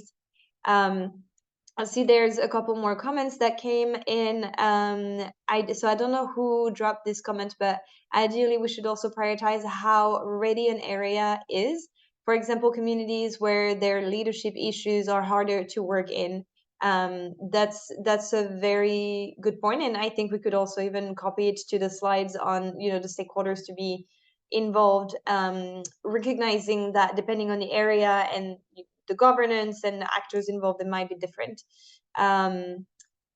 So we do have the needs for data verification. This is written very small, but using the maps as a tool for engagement and ground truthing in field with decision makers and local representatives in the context. So hearing twice already that very local actors should be involved. So maybe this is one aspect that will have to be taken into account, engaging more local stakeholders rather than maybe just the national one. So thank you for that. Well noted. Is there any other feedback on the usefulness and what is missing in the map? And again, I hear you that we might have more comments coming. It is just helpful for our team already to have the big ideas and a general vision of what is missing, so we can start working on that, pending additional feedback from our colleagues. Anything else to add to this slide? Yes, sorry, it's Quibus. I'm failing to find the hand here. Just on my comment, I think that it's mapping the biophysical environment is one thing, but then the other thing, of course, is understanding the readiness of the social landscape to accept that restoration. So, for example, we have many areas that we work in where there are leadership disputes, and when you have those leadership disputes, it's very difficult to create something that's lasting, because you have to negotiate, and you're not sure who you're negotiating with, and you want people to take on responsibility for these landscapes once you're gone. And if the leadership's not intact, that becomes very difficult, or if the leadership's disputed. And many areas in South Africa, that is the case in my experience, where the leadership structures are not clear, and many communities there's ongoing tussle in terms of who's actually in charge. So those areas, while they're valuable from a restoration point of view, they are very difficult to work in and make progress in my experience. But I might be wrong, and colleagues might have had another experience in such cases.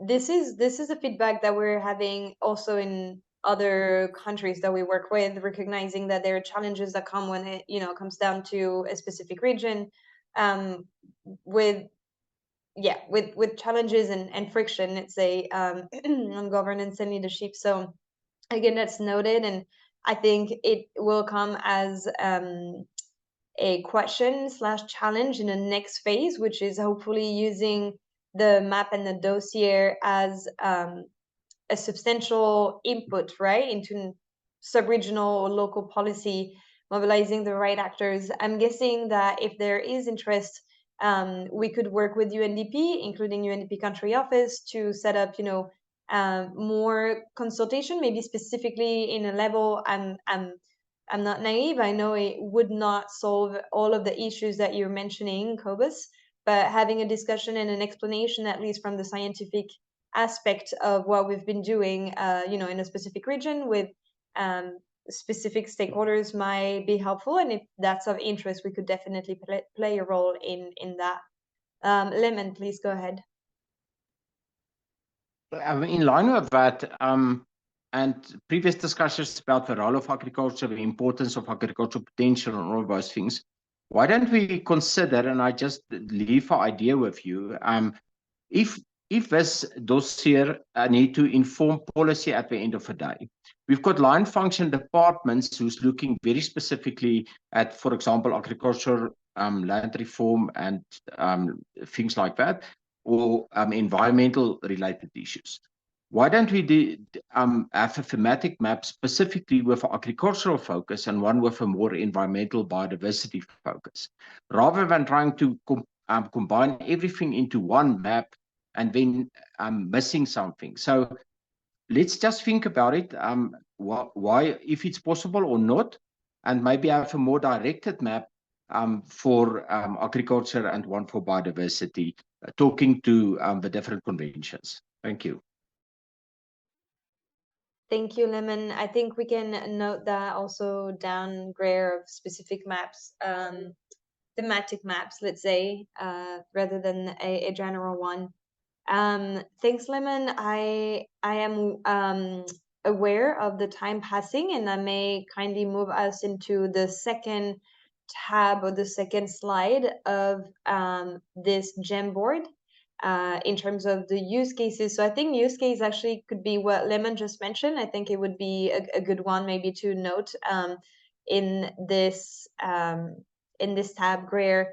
I'm reading in the meantime Colleen's message on the chat, thanking her for the hard work on the maps. You're so welcome. We have come a long way from the first set, and thank you for taking the comments into account. Thank you for the link to the dossier. She does need to leave, so that's why I want us to continue moving into this Jamboard. I know colleagues have to go. Colleen, thank you so much for your kind words and the support. Isaiah, over to you. You have a comment. Yeah, just my last comment. Thank you so much for this. It's been quite informative. And just to maybe find a way in terms of how does all this data now find its way back to all the contributors or the sources of where the data has come from? Because now decision making, if we look at some of this data, it can inform quite a lot of decision making. And for people to start making decisions and start looking into it, it helps that it finds its way back to that. Because if I'm looking at some areas, for example, around the Gauteng area, there's quite a lot of bush encroachment that's sitting there. So how do we start informing decisions instead of putting money into normal invasives? Start prioritizing the clearing of bush encroachment, for example. But such decisions like that needs quite engagement with the data in terms of what is the data now telling us from the different data sources, and it then helps to start having these engagements. So I think it would help really to start getting this quite out in the public still and back to the sources of where the data is coming from so that it starts informing planning. And yeah, thank you so much. Agreed and well noted, Isaiah. Thank you for that comment. We're taking notes. I think this is what you just dropped, Greer, perfect, the documents. Any other remarks specifically for potential application and uses of the priority restoration map? We've asked this question because in other countries there is, for instance, the revision of an important land degradation policy or NBSAPs in some cases, etc. So if you have in mind immediately, and again, it might come later, but if you have in mind a potential use or application of the priority restoration map, please let us know or add your comment directly here. for our UNDP team, noting that this application, thoughts around application and uses of the map might come as the group of experts is meeting internally in South Africa. If there is no comment, maybe Lily, we can go to the last slide, which is on stakeholders. Sorry, if you can go back to sharing, there is a slide on stakeholders to be involved. Perfect, thank you. So we have mentioned that, as key stakeholders, really it's the let's say subnational / regional / local leaders and authorities that should be involved. So that's one of them that we can note down. Who are the other key stakeholders to be involved? And I am thinking maybe local communities. That was something mentioned on the previous slides. Over to the group to think in a context of South Africa. Who are the key actors that should be involved if we were to use this map? I am also aware that we do have representative from DFFE here and other ministries, so feel free to jump in and share your perspective on that.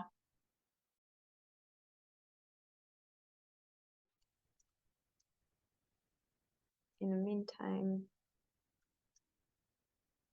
great. I am less familiar with the acronym COGTA and DART DLR. Is it possible to just spell out for me or let me know what it is? Thanks, Marion. So COGTA is the traditional affairs governance structure. It's a department. And that kind of speaks to what Cobus was saying earlier, is that there are often squabbles amongst traditional leaders, and the participation of COGTA in these programs might be useful. And then DFFE is forestry, fisheries, and environment. SAMBI we all know, and Department of Agriculture, Rural Development and Land Reform, and there are representatives from that department here. So these are all departmental, and they would be key role players in the public sector implementation of restoration. I don't know if I'm missing Department of Water Affairs and Sanitation, so they should be there too. Great. That's great. I see also the multiple environmental and farming NGOs. Fair enough. In line with what has been said before. Thanks, Greer, for editing the sticker. Any other input on the stakeholder? And I'm thinking obviously of the stakeholder that would need to understand the methodology and that have influence on the policies, but I'm also thinking of the stakeholders that needs to be mobilized for a successful implementation and ownership of such policy in specific region. Yes, Lemon. I think an important stakeholder is also global and donor organizations represented in South Africa. For example, the UN agencies who's investing a lot of money, FAO, UNEP, for example. I'm thinking of GIZ. There is a numerous IKI projects running. So it's important for them because that's where a mainstream of funding is coming into the country for land restoration. It's important for them to align with these priorities. So I think they also need to be included. Thanks, Lemon. Well noted and added. Graham, you have Graham and then Cobus. I see you open your microphone. If you can go after Graham, that's good. Graham, over to you. Thinking this through, sort of at what mandate does this get taken to lower stakeholders? So it's very easy to say we discuss this, at the sort of level, at an academic level, with groups like today. But if you actually go to, you almost start running into ethical issues if you go to local stakeholders. You certainly wouldn't want to be going to, say, a community level and presenting this type of data to them. You might certainly want a level of verification from a community member, but it could hardly present, this product as it is. But it also does beg the question of sort of what mandate and status does this product have in being taken to any of these stakeholders? Can it go from an academic exercise, which in effect it is at this moment in time, to something that's used to guide policy? What are the steps that go through, between those two phases? And I think that's an issue that the team probably needs to put a bit of thought into. Fully agree. That's a challenge that we run into in basically all of our technical projects, right? We usually successfully develop a methodology and undertake the activities and analysis, but how do you make sure that this feeds into something concrete? That's a nut to crack. And the challenging part and interesting part is that it does not work the same way in all of the countries that we work with. So what will work in South Africa, for instance, would not necessarily work in Colombia. And so as representing the global team here, we're really keen on hearing from you. What are the next steps necessary, and how can we support that?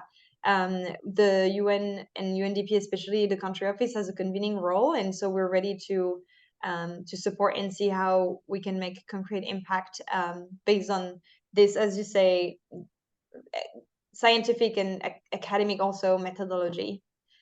Cobus, I think you had your microphone open, so if you want to take the floor, yeah.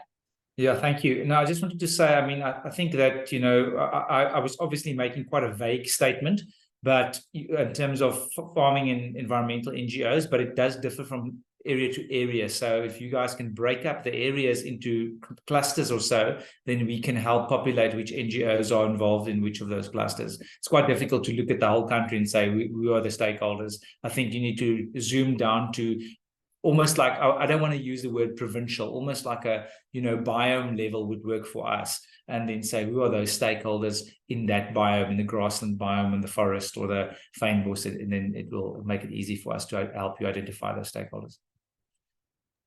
Well noted, and that comes back to the comments of having the maps by team rather than maybe having to aggregate everything in one map. Probably both maps could, both type of maps could be very helpful for different purposes. And Mishek, I see your comment in the chat that the South African Local Government Association, SALGA, would also be an important stakeholder. So thank you for that. This is all well noted, and I think raise additional questions and very interesting points on how to continue this project now that this first phase of producing the map and the dossier is almost finalized. Let's say, pending a few additional comments. How do we make sure this is important?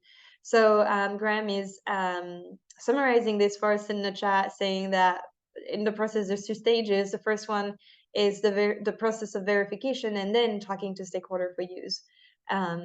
Fully agree. And then on our side, we will check how much we can support, taking in consideration the scope of this project and the mandate that we have. But this is also something that we work closely with at CBD, and might be of interest for colleagues from the CBD who are with us today.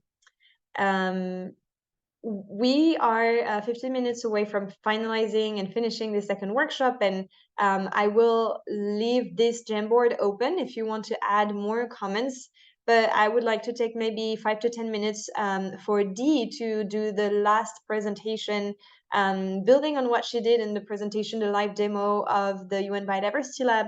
She's now gonna explain how the UN Biodiversity Lab, through the restoration collection, and she'll explain, and the private workspaces can be of use for South Africa, and hopefully will be used as a tool to support you.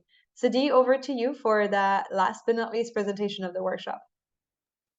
Thanks, Marion. Hi again, everyone. Thank you so much for all your engagement and comments. This has been very informative and also help us to improve the analysis. Lily, may I ask you to help share the slides? Thank you.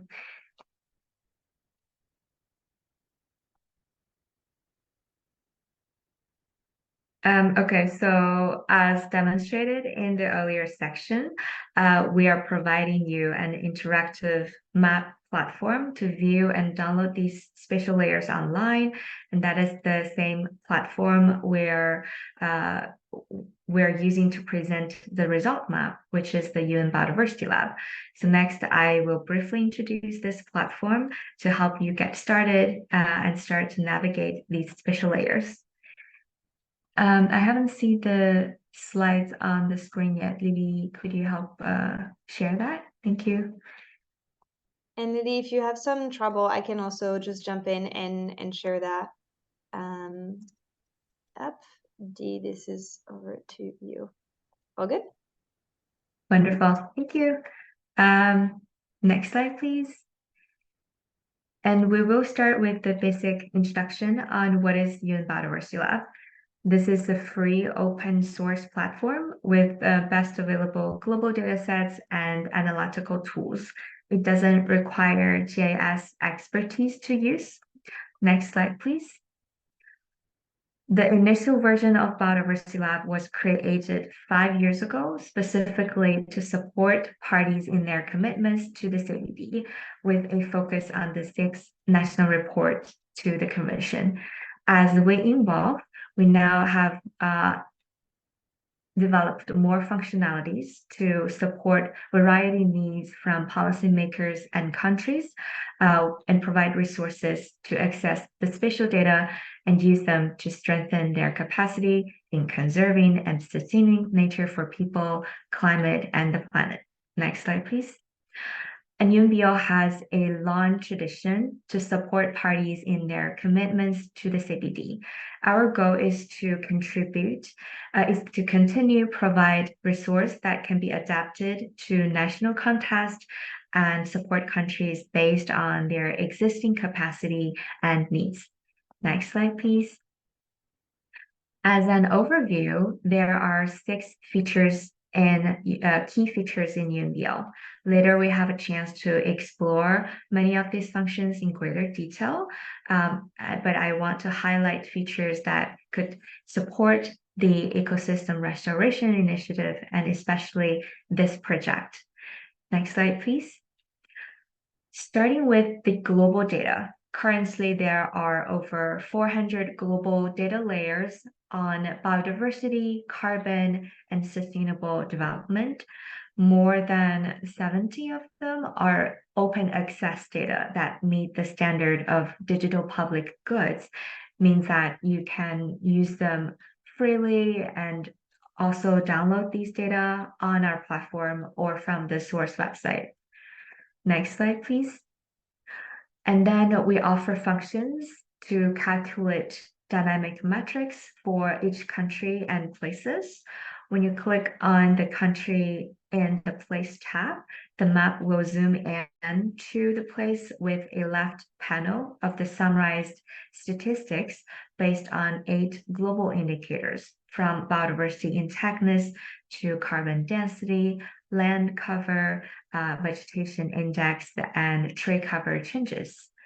Next slide, please.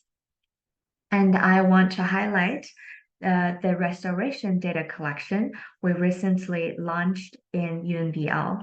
This collection provides a key resource for planners and decision makers to identify restoration needs and where to take actions. Here, the data was categorized into 3 distinct types depending on the objectives and trajectories of restored ecosystems. As on the right side of my slide, this include restore degraded natural area to more intact natural ecosystem, or improve ecosystem service of degraded modified ecosystems, as well as restore modified ecosystems to its natural state. You can explore these global data sets based on these 3 categories. Next slide, please. The collection has gathered many useful global data sets, such as nature map data on areas of global significance of restoration, the forest landscape integrity, the World Atlas of Desertification, as well as wetland forest data on the priority areas to restore for forests. Next slide, please.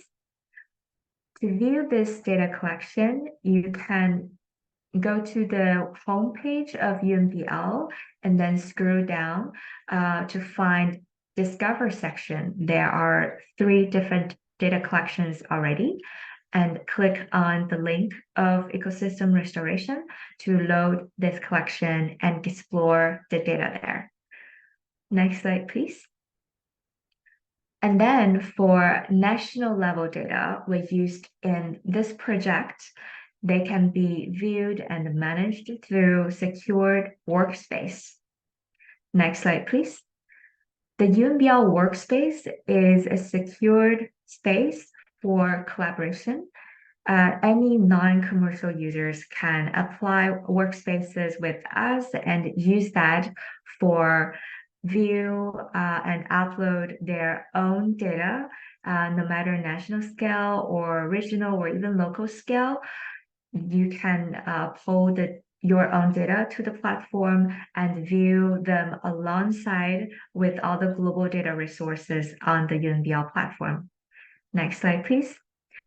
And as we just demonstrated, we have a national workspace set up for South Africa already. The workspace now provides a really comprehensive resource for national data. You can find more than 30 national layers.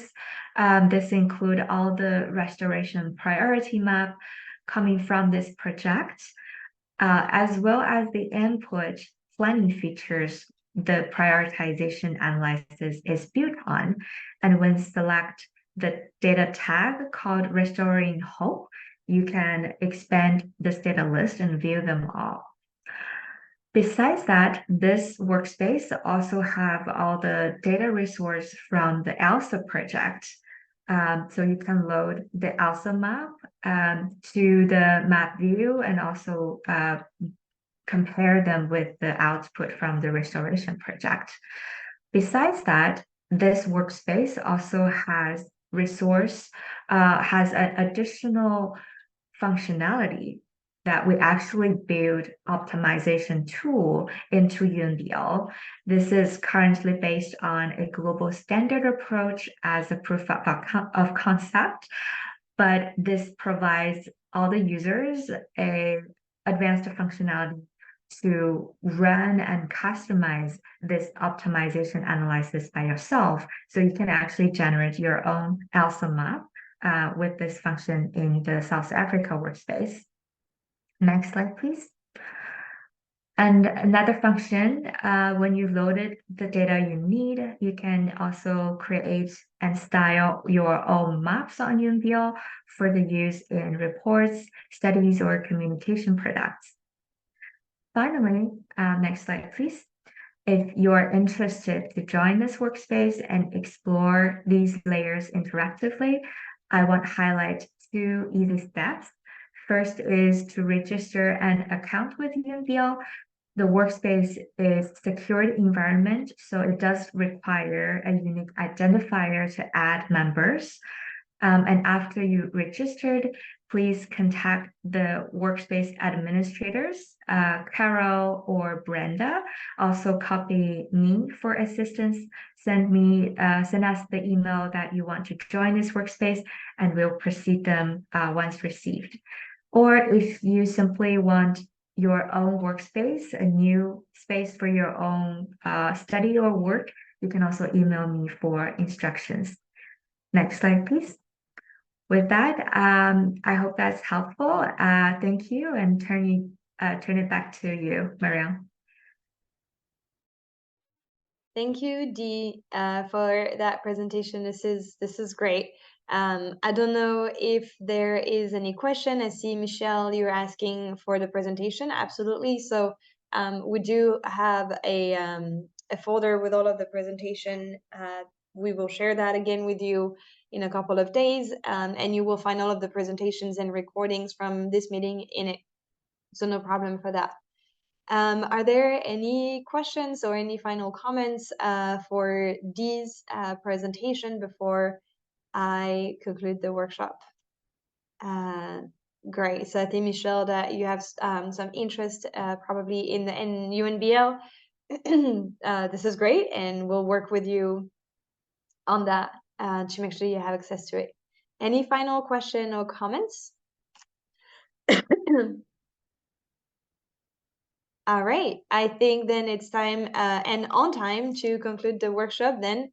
Thank you for all of your contribution and for participating in this virtual format workshop. I know it's not the easiest, but it's always very productive with South Africa. So thank you so much for that. So as I was mentioning, as the next steps, our team is going to give you a little bit of time to send us your feedback. We'll discuss internally, but I think at least a week, if not two, to collect some feedback from the national experts if you have a chance to meet internally as a smaller group. And then based on the feedback that you send us and the one that we collected today, we'll do a final version of the restoration dossier that will be shared with all of you here. We will also do a report of this consultation as part of the package. So there will be a report for the consultation, the first one, and then this one. And again, if you ever have at any time any questions, you can reach out to us for sure. Before I close, I want to give a really warm thank you to the team who's made that workshop possible.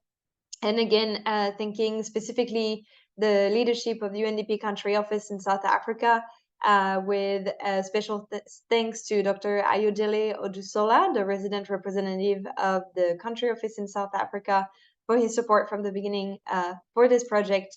And a big thank you also to Jordan Parker, Nokutula Mene, and Boitumelo Gabantikitse, who've been providing valuable assistance and insight to develop that methodology from the beginning. Special thanks to Greer, who worked really hard to coordinate with all of the stakeholders and prepare the work on the dossier, the several version, and again, bring everyone together here. We're also very grateful to Michael Brack from the Ministry of Forestry, Fisheries and Environment, Tunis Morgenthal, Annalisa Collet, and Paul Avenant from the Ministry of Agriculture, Land Reform and Rural Development, with whom we are engaging as key participant, in South Africa and go back and forth on the data. Many thanks also to the following experts for their value comments and the contribution on the draft restoration, and that include Graham, Mishek, Michael, and others that have communicated extensively with Greer prior to that consultation. Thank you also to Jamison Irvin, who has been quiet today, but has been sitting in this workshop and has created the vision for this restoration project together with her team, with Enrique, Monica, Cassandra, Veronica, Liliana. So thank you to you. Of course, thank you to Oscar Venter, Scott Atkinson, and Dee, our spatial experts who've led the creation of the scientific method to make this possible.